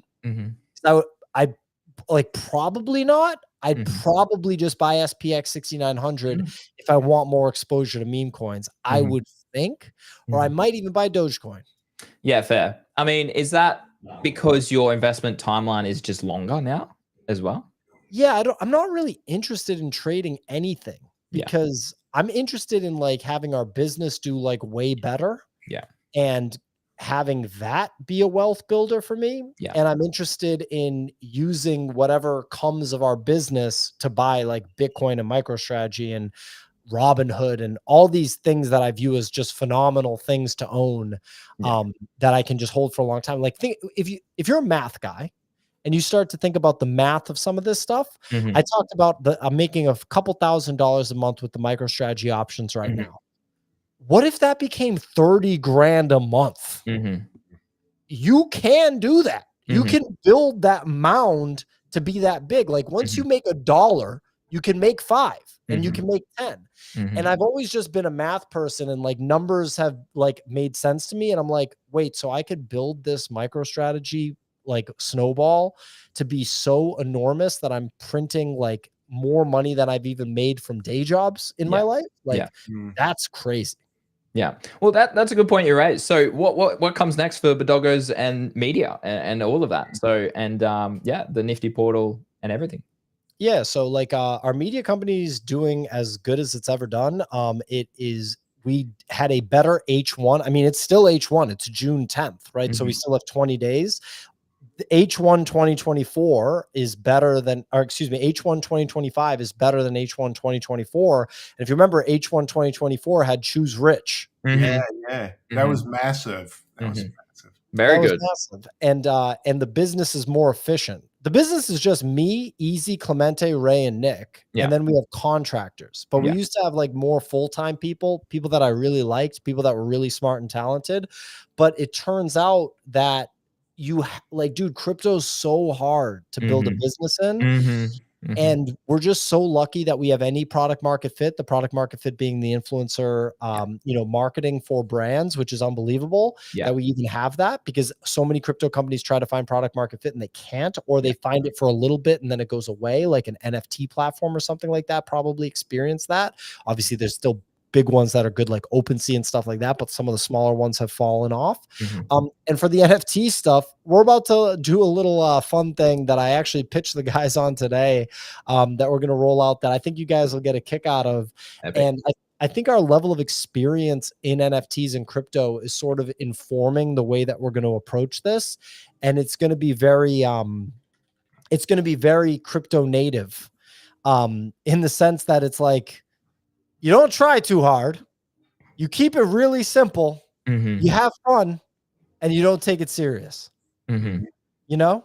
And it's not a game. Yeah. It's not like a no staking game, like whatever. It's like the simplest thing of where, like, I think this actually would be well received and would be good. Just think as simple as possible, and then just make it funny while you do it. That's it. Yeah. No, I love that. I mean, the model that you currently adopt with U5 as those influencer sort of contracts that you deal with partnerships and that is the crux of where crypto is heading, in my opinion. Like, I'm obviously on a lower scale to you guys, but I know my DMs are busy with potential partnerships for influencer, because what it comes down to is a brand of trust and a brand of entertainment and a brand of value, right? And if you can kind of tick all three of those ways off in your own unique way, then you make it so much more appealing for a brand like AVAX, a brand like Sui to partner with you, because it's organic and it's value punched, right? Like, that's the whole point of why they approach you in the first place. Yeah, I mean, look, it's just the way that marketing is going. And again, you're seeing the maturation of the space. Dude, the first like 2 years that we were in business, maybe less, but probably about 2 years, it was tough. Like a lot of the clients that we had to deal with, it was just a shit show. And then also just people in general acted like our business wasn't real. Like literally we're like, you don't have a fucking business. Like, that was the vibe. It actually was. It was kind of crazy. And I just never understood it. I felt it was so disrespectful. But it's just the way it was. And I mean, you still see people not understanding. I will never understand how crypto people don't understand just like the functionality of business. Like, do you not go to a coffee shop and buy like a sandwich or something? Like, you don't understand how like a business works. Like, you like money exchange stands anyway. But yeah, I mean, look, crypto brands are going, like, every brand is going to need influencer marketing. It's just the smarter thing to do. I saw some clips go viral on Twitter from like one of the award shows in Hollywood yesterday, or this weekend, which is a big thing in the United States, right? Or at least it used to be, like the Oscars and the Emmys and stuff like that. And they had Drewski and Kai Cenat or whatever, the Senate, whatever, however you pronounce his name, the streamer. So you have an internet native, like Instagram and Twitter comedian in Drewski, and then you have a big streamer in Kai. And those were the only clips from the show that made their way to my algorithm. Exactly. And I guarantee nobody else knows about anything that happened on that show at all. And the people at that show, because if it's traditional entertainment industry, almost none of them understand how to do social media. The Rock understands it. Kevin Hart understands it a little bit. Maybe Will Smith understands it. I don't know. But most of those people are like head in the clouds, very talented artists, and like, but very self-absorbed. And so like, really the real entertainment industry now is social media content. Mr. Beast makes more money than any actor, any Hollywood person. So doesn't Kai, Speed, Andrew Tate. KSI, like, you could, so many of these people. On and on. On and on. These actors are broke compared to these people. Broke, straight up. Okay, well then let's talk about that. Like, entertainment industry then. What like, because Netflix have come and really, like, think back 5-10 years, what, like, going to the movies to go watch the next Marvel movie dropping was like the biggest and best thing that you look forward to. Back when it was Harry Potter, you're like, holy shit, the next Harry Potter's coming out, I want to go watch that in the cinema. Netflix already replaced that model, and now we see Chris Hemsworth and stuff partner with a Netflix exclusive. Amazon Prime, Binge, Paramount, whatever you want to call it, they're all kind of going down that revenue. What happens to the movie, the TV show industry and the entertainment industry now that streaming, gaming, content creation with trading, Memecoins, Gainsy obviously over on Pump.Fun right now? Like, what happens to entertainment in your opinion? Yeah, so you used to have Blockbuster, right? Blockbuster was a thing, and then Netflix just destroyed Blockbuster through tech. Right now, the legacy entertainment industry is like Miramax, Lionsgate, right? Paramount Pictures. Those names, forget those names. Those names are dead. Yeah. They are so old. They are the definition of dinosaur, just like Blockbuster was a dinosaur. The new names, Netflix, Amazon, Apple. Somebody owns HBO Max, I think. Not sure. Whoever the parent company is of HBO, whoever that is, essentially big tech is going to come into entertainment. Well, Warner Bros. Warner Brothers. Okay.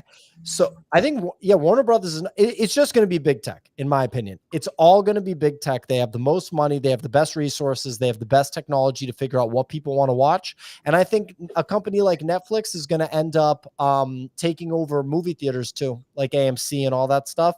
And you'll have a different movie theater experience where instead of buying a ticket, you just have a Netflix account and you scan your QR code when you walk in. Yeah. And I think there will be more experiences. Like, it'll probably be just pretty dope. Like, you'll be able to have like a bunch of drinks in the lobby. You can eat like all this. It's just going to be it'll probably just be better. A completely shift in environment. Yeah. Very fair. Craig, do you have any more questions? Oh yeah, I've got tons. Now I just want to ask Pio just to go off that for a little bit. For someone new watching, you and us right now, and if they were just getting into crypto, what would be your sort of pitch or portfolio to them? What would you say? Like, say you had an assistant, she came to you and goes, Pio, I want to get into crypto. What should I buy? And they're a total noob. What would be your what would be your guide or advice for them? There's a difference between getting into crypto and just wanting to have some sort of investment. If you just want to have some sort of investment, it's just 100% Bitcoin, nothing else, and figure out the best way that works for you. Probably the ETF, like in a brokerage account, is probably the best way for like a normal person. If someone wants to take the step, then they should do like self-custody Bitcoin, but there's a whole different level of risk when it comes to that risk that you're creating, in the sense that you'll forget your seed phrase or something like that, right? Because any amount of Bitcoin that you buy is valuable and over time is going to increase in value. So you don't want to lose any of it. So that's like a definitely a huge factor. If someone actually wants to get into crypto, I'd be like, are you a sicko? Like, I don't really understand. Like, why do you want to do this? Like, are you a gambling addict? Like, what do you want to do? Are you a super techie person? Like, what's your deal? Are you obsessed with social media? Like, it's a very weird thing to get into. You have to be like a very passionate person. But I genuinely think that most people should just do Bitcoin. If you're not going to do just Bitcoin, you have to understand Bitcoin, because from what I read on Twitter, like most people on crypto Twitter don't understand Bitcoin. No. Bitcoin Twitter is different than crypto Twitter. And like, most people do not understand Bitcoin. These people that leave the space, I used to ask, like, do they still have Bitcoin? Like, I didn't understand how somebody could leave the space, because that would mean that they didn't have Bitcoin. And that didn't make any sense to me. I was like, that makes zero sense. So if you just think that it's a gambling opportunity that's not dissimilar to sports betting or horse racing, you're just never going to make it, and you're going to lose money with the endeavor, and you're going to lose time. Whereas if you just figure out what Bitcoin is, you can change the trajectory of your life, your children's life, your grandchildren's life. Like, it's a race to that right now. Great answer. Nah, that's perfect. And that would be my advice for anyone as well. I think, and you sort of spoke about this before, Pio, I think if you're brain dead and you're completely retarded, you could buy Bitcoin now, and in 10 years' time, you'd be up some money, right? Yes.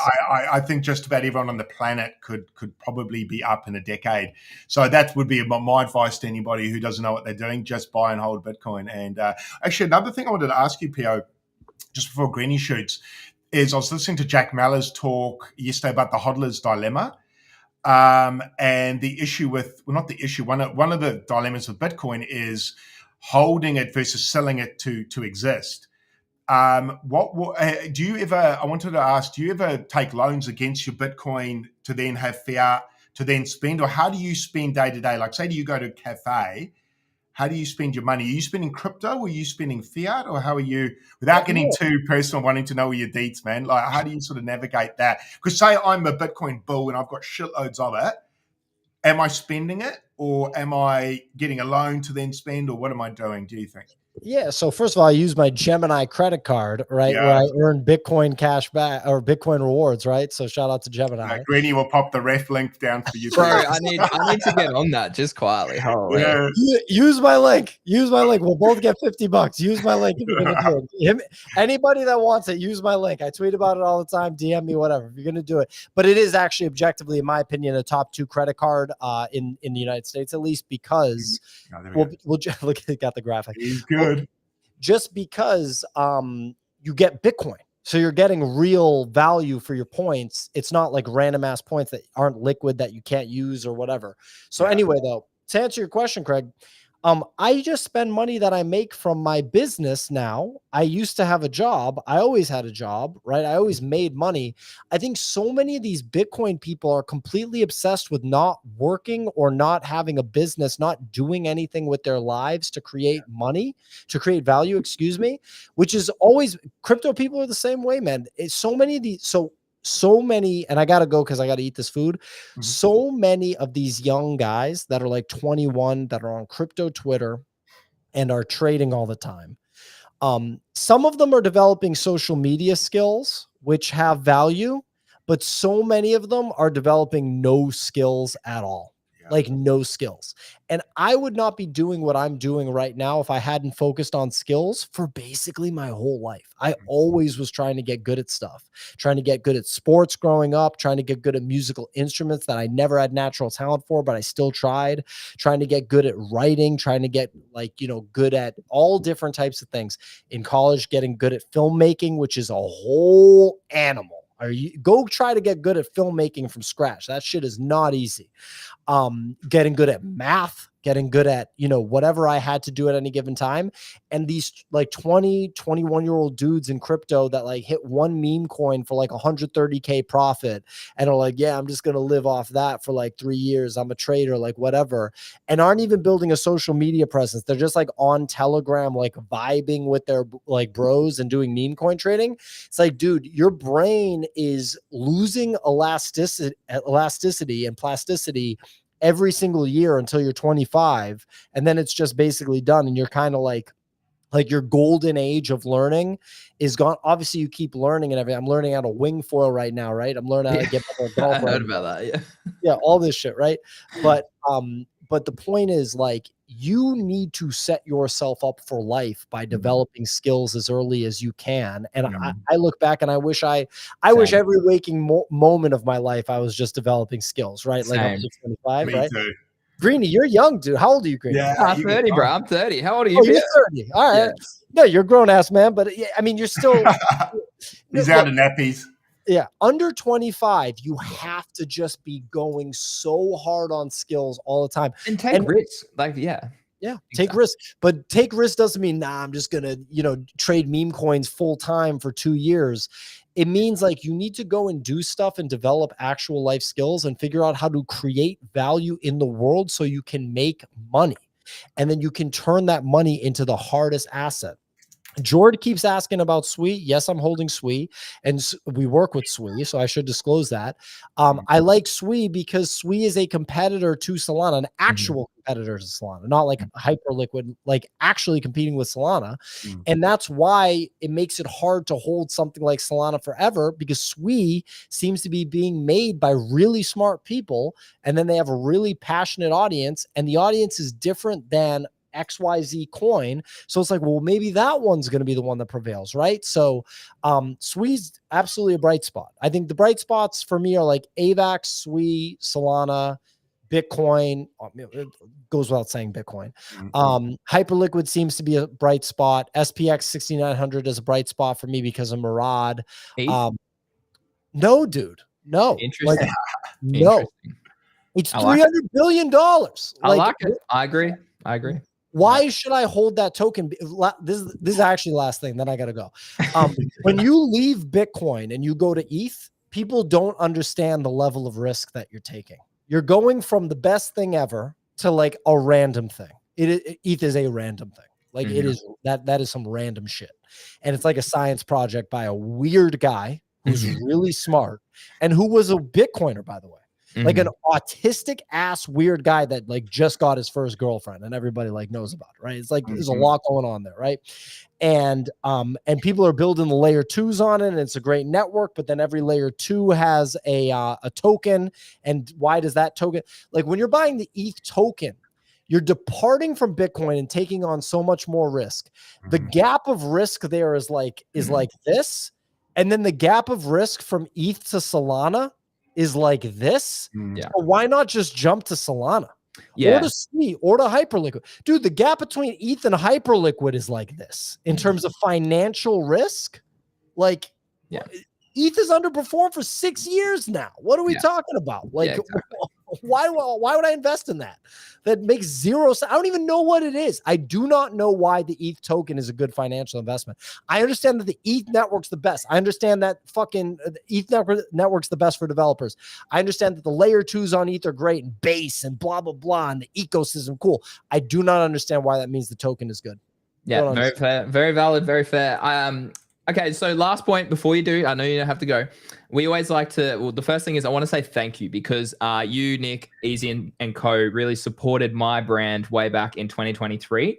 And as a Bodoggo holder, I want to say thank you for supporting me growing up through that challenging time, going from like 0 to 10K, probably one of the hardest growth times on Twitter, in my opinion. So thank you for that, firstly. My pleasure. Lastly, question for us. We always like to ask our or the people that we get on the show if they have a question for us at the end of the show. Greeny, both of you, the same question to both of you. Well, I already know Craig, so Craig, you'll understand what I'm saying when I ask Greeny. Greeny, are there any assets that you have right now that you're never going to sell? Probably not. I will probably rotate out of Bitcoin. If it gets to 150K plus, I will rotate out of Bitcoin this cycle.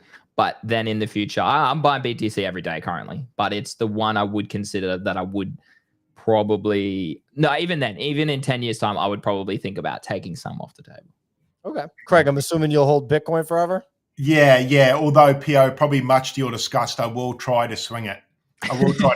So, and I have done that this cycle, last cycle, not as effectively. But I mean, ultimately, I guess the answer is no, not really. I will always hold some or as much as I can.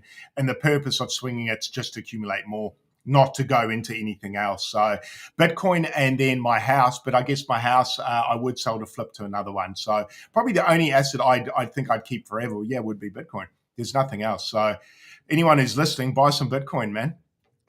That's probably the takeaway from today's show. We probably could have wrapped it up in 5 minutes and said, just buy Bitcoin. This is how you do it. But I think it's the right thing to say. It's the right thing to do. And I think that's why Greeny and I were excited to have you on, because a lot of the people we have on, it's meme coins or old coins or things like that. So it's nice, I think, to go back to what I think is probably the foundation of wealth. And also, like we spoke about before, for the people that can't be in the space all the time and be locked in like we are, Bitcoin's just such a almost foolproof plan that, like I said before, I think even a complete retard could just about make money. But Pio, you probably want to go and have your avocado eggs or something. Oh no, your steak. It'll be steak, mate, yeah. Dude, these are burgers, man. My steak wasn't unfrozen. I just had to get food, so I got some burgers. Still beef. Dude, thank you guys so much. I'm gonna jump right now. Normally I'd hang out after, but I gotta go. And oh, good Lord. Holy thanks so much. And hopefully we'll get you back on the show soon. Appreciate it. Sounds great. See you guys. See ya. See you, mate. Thanks, brother. All right, Craig, a huge show. Obviously, those who tuned in, you can go back and watch the replay at any time on our YouTube channel under Greeny Trades or Craig's Coin Purse. Both of us have the replays under the live tab. Craig, mate, main takeaway is literally, I think, accumulate as much BTC as you can and try and get exposure to some of those companies that are ahead of the curve with BTC accumulation. It makes a lot of sense, right? Like, as we've alluded to, and like I've been in crypto 9 years, you've been in crypto, what, like 5-6 years now as well. And what you learn over time is BTC is king and there's a reason for it. And there's a reason all of these billions of dollars are getting invested into it via ETFs, via retails, via on-chain, all those sorts of things. So I think the takeaway is just you want to accumulate as much BTC as possible in the future. No, agreed. And I just think use whatever tools at your disposal where, wherever you've got an edge. If you're great at trading meme coins, great. If you're good at trading NFTs, that's fantastic. But I think use those as a vehicle to get to stack sats. Yeah. I think long term, if you do that, I think, like we said, in a decade, and I know for some people they think a decade, that's a long time away. For someone who's 40, I can tell you now, a decade, it goes real quick, man. Goes real quick. Yeah. So, man, if I could give myself one piece of advice in my 20s, although Bitcoin wasn't around then, I must admit, due to my age, but if there was a piece of advice, it would have been just fucking buy as much as I can, man, because I wouldn't have had to slave away trying to get a house deposit and all those things. So, yeah, I think that's the takeaway. And it was great to have a Bitcoin bull on the show, wasn't it? Just to re-center everyone and ground the show and probably some good advice. And also, congratulations on XP Day, everybody. We didn't get to speak about that. Yeah. Yeah, so we can end on that because I did want to touch on it because you had your best week ever this week, Craig. I ended up with I'll double check for accuracy, but 56,600. So up from last week was 25. Fuck, okay. So you doubled it and then some. Yeah. Yeah, so all-time high was 37, now 56. And just for those who are asking, the main thing I did this week was just on-chain heroes, just claiming my hero and then using that hero to upgrade my heroes. That's about it. And a little bit of death race was what I did, and added a little bit of Pingu to my abstract wallet. So nothing too exotic. I must admit, a bit of money went into on-chain heroes. In which way? The remixing and stuff? Yeah, so buying the hero token, then remixing for the weapons, and then remixing for weapons. Maybe I don't know financially, but maybe about 500 to $1,000, somewhere in there, and then plus the value of the heroes, etc. But sort of got to look at the drawing board now where we go from here, Greeny. But keep it short. About almost exactly the same score. Literally 1K below me. Yeah, I love it. I love it. Was a great week. I set myself a goal of 50K because I do want to hit platinum. You are halfway there. I'm 200,000, so I'm 20% there. Man, I'm stoked, dude. I'm stoked. I needed that number, to be honest. How do you feel about it? I mean, yeah, I've now taken some money off to invest elsewhere from Abstract, so it'd be interesting to see if that's affected next week with my XP, because I'm in the camp that the more money you have on the platform, the more XP you get. It's pretty simple. I think it's simple. I think you can play all the games you want, and they help to a certain degree. Correct. You can go up the leaderboards. Correct. Yeah. But I think that might be a 10% thing, man. Yeah. I think the lion's share of points is going to be and it makes sense, right? It makes total sense. They want people with money in the ecosystem any which way you can. Yeah. I'm going to dare say holding ETH in there may not be the best earner, but I don't know how they weight that. Yeah. Maybe I'm wrong. Yeah. Which is why I'm going to go Pingu on there, just because I dare say they have a disposition for wanting that on there. But yeah, man, I think your port value is the main thing on there. Unfortunately, for those that don't have the money, then the next best thing is do the things on the platform that are free. And even in saying that, dude, you could probably still hit gold if you just grind it. Yeah. Just by playing the games. I got greedy, so I'm a bit different. And the reality is, if you want to go from gold to platinum, you're going to have to spend some fucking money. Yeah. But I think you can grind to platinum on a shoestring budget to gold. Sorry. Yeah. Yeah, no, I agree. And I mean, Cigar came out this morning and said, large increase of activity on the chain. Since we launched, we'll be updating some of the areas that we focus on to better reflect where users spend their time. So yeah, I think this is where people that you see get 6 figures plus consistently might suffer, I think, because it's going to move away from just holding money on the platform and hopefully go towards these sort of incentives. Like I'm hoping it goes towards streaming, Greeny, or perhaps even people watching the streams and things like that. I wouldn't mind seeing although people could farm that more. Yeah, to an extent. But I would like to see streaming get a bit of a buff. I saw like when I didn't have much of a port and I was streaming, say, 10 times a week, I was getting 700 XP, which is like not almost worth it for a streamer if you want to make an earn. And the top 1% moved up this week, Craig. Previously, it was always around 5K XP weekly was top 1%, and it moved up to 20K is now top 1%. So okay, there's a few websites you can go.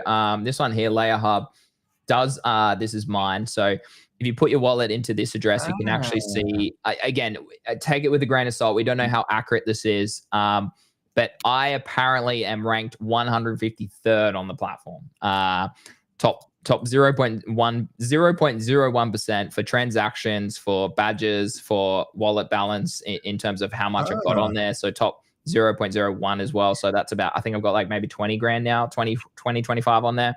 Active days, I'm in the top 0.3, active weeks, active months. So interesting, which I genuinely think something like this would come into consideration, obviously on top of the other things that we spoke about, how much sort of time you're spending in the leaderboards, in the different games, the games that have more transactions, the games that have more volume, streaming probably comes into it to an extent, and transactions and those sorts of things. So really interesting here. So yeah, I'm ranked 153rd, which is probably higher than I thought I would be, to be honest. Like, and I was late, like not late, we started straight away, but then I had a good 5-6 weeks off, Craig, from abstract. So to play catch up and be top 150 is pretty crazy.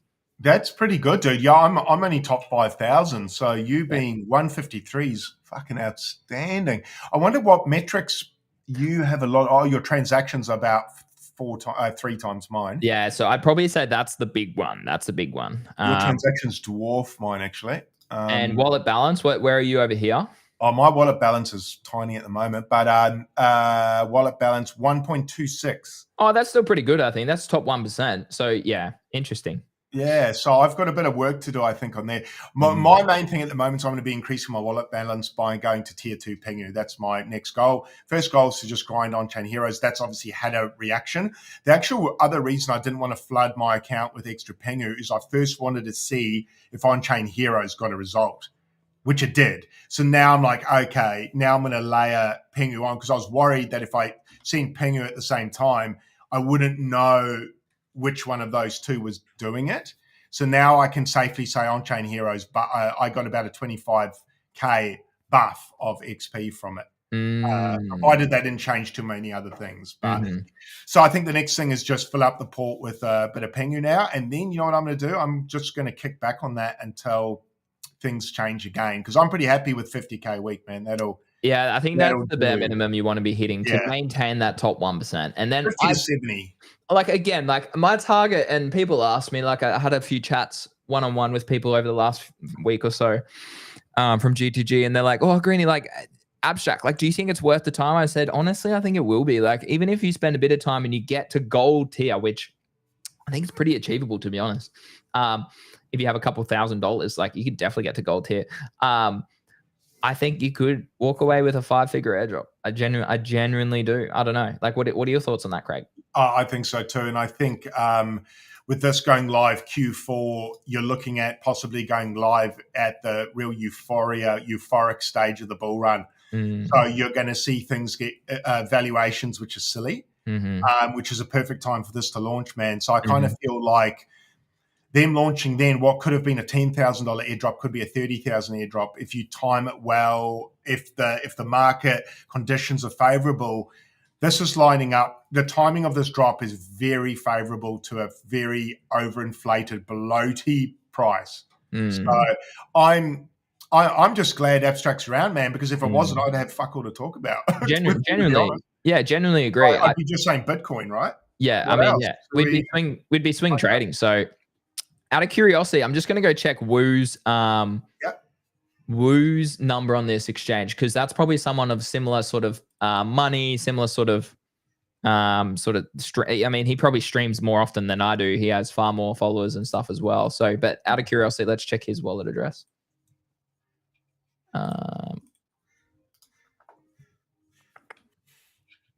Again, not that like comparing isn't the alpha here, guys. I'm just out of curiosity because we've chatted in DMs before. Yeah, so he's 261, correct? So that's real, and he has way more transactions than me. Very interesting. It is interesting. And he has way more active days, way more active weeks, same amount of months. Badges, he has more badges than me, but he's ranked lower on here. Very interesting. Yeah, I'm not sure why. Wallet balance is less. Maybe that's the alpha. Maybe that's the alpha. But, okay, there we go. No, but what does Woo earn every week? It's substantial, isn't it? Yeah, about 50, 60, 70K. It's not the 100K plus sort of money. No. I think he's got 100K once or twice. Yeah. Eli How did OG go before we go? How did OG? He normally goes. Same. He maxed out. 100 and something. Yeah. But again, it's because he's got more money on the platform. It's as simple as that. Yeah, if you got 100 grand on there, you're going to get 100K points. Yeah, exactly. Let me look at Eli's wallet. Dirty old Eli. Eli will be watching you, won't he? Yeah, he just said GM to me before his stream finished. 333. So he's behind, but he's earning more XP than I am currently, and he has high. So this is real interesting because this obviously doesn't translate to XP because he's earning more XP than me, and he's higher as well on XP overall. Like he joined after me. Yeah. It's because he stacked so much money and he got a few 6-figure weeks of XP. Yeah. Okay. No, cool. Cool. No, but I think that's the cook, guys. I think even if you aren't in this right now, this abstract thingy, I think jump on there, jump on all the games, claim all your stuff for free. Like Myriad, go on and claim your daily bonuses. That's free. I don't know why you wouldn't just spend 10 minutes, 15 minutes every day, have your coffee in the morning, do your daily check-ins on abstract, come back Q4 and maybe claim a couple of grand. Man. Exactly. Eli just made a good point. He does have Pengu 3 roll, so that could be a big difference as well. And he doesn't hold it. And this is the thing, Craig, because we were talking about this in GTG yesterday and this morning. He doesn't hold it. Oh, dude, tomorrow. No, wait, what? Oh, bro, hold on, I'll respond to that in a sec. I hold mine on Salana as well, but he holds his, I'm pretty sure, on a Salana wallet too, but he's still getting more XP than me each week. So a lot of people are like, oh, if you have more money on the platform, then you should earn more XP, thus move your Pengu to abstract. Maybe I would be getting more XP because I'd have 10 grand of abstract, of Pengu on abstract, Craig. I actually think, from what I can tell from my very limited research, that looks like it may be the case. But what I need to do is I could go further and look up who holds what on that platform and start to, but I need them to tell me, is there a way to see what XP people earn without them telling us? Twitter only. Sometimes the wheel on their profile shows you potentially what like the gold and where they are, but I don't know how accurate it is. But I just search them on Twitter. Most people are pretty vocal with what they earn, because I could start to see if people keep decent bags. Yeah, like I've been saying, it looks like if you hold it on abstract, the people that hold decent amounts of memes, e.g. Ping on abstract, seem to earn more than those who don't hold it on there. Maybe I should move mine over. And if you've got a decent amount like you, the only thing is safety, because you're connecting your abstract wallet. But I've already done that. Like I've already relay bridged. I relay bridged 8 grand off yesterday. So yeah. Oh, I more mean like if you're interacting with other sites with the abstract wallet, you could get drained for 10 grand. Whatever you've got on there. But abstract's a little bit trickier to get drained. I wonder if I should rather, you know what? Maybe what I should do is actually, I've got 8 grand of ETH sitting there in cash. Maybe I should sell that ETH, buy Pengu on the platform. That way it's just there. And then I just sell my Pengu on Salana for Sol and then use that money elsewhere. And then that way I don't have to transfer it over, right? Like maybe that's what I should do. Yeah, maybe. And you'd also maybe get XP from that transaction, from the... Very fair point. Let me just think. How much is it going to give me? So how much do I want? 888,888, right? Where is it? It's about 8. Oh my God, I can't. How much is 3 ETH then? 3 ETH will give me, 690K. So I need more ETH. I need more ETH, man. I don't have any ETH. And whenever I have to buy Pengu, it's a pain in the ass. Yeah, I took some ETH off the platform yesterday. Because I invested in some virtual tokens. Juicy. Did you? Yeah. I called that in the server. I was chatting to my accountant who got me onto these the other day. And I kind of like the play as a Coinbase and base hedge. And I dropped full thesis in GTG yesterday and tagged everyone in it. So go read them. I'm probably not going to talk them on the timeline. I'm going to keep that alpha hidden in GTG. I think they can probably outperform like big potential, to be honest. So we'll see how they go. Where the Coinbase founder has spoken about them, AI expertise tweeting about them. So I think they potentially have some good opportunities there. Okay, I'll check it out. 3.3. I'm just looking now to 3.3 ETH will get me 7. Oh my God. So Pengu must have pumped overnight. It was about 9 grand yesterday. And now it must be more. It must be closer to 10 grand. Oh, slippage is going to kill me on this platform, I tell you. Yeah, I know. That's the only thing I was going to say. If you're doing a big purchase. Yeah. Anyways, Craig, we got another stream tonight. So chat. Watch the Thursday stream that we're doing, which is hold on. I think dude, hold on. Okay, Eli, we need to chat about which day we're doing. We need to chat about it. Sorry, I think I've messed up my days. My apologies. No, we have I think what we meant to do was get him on.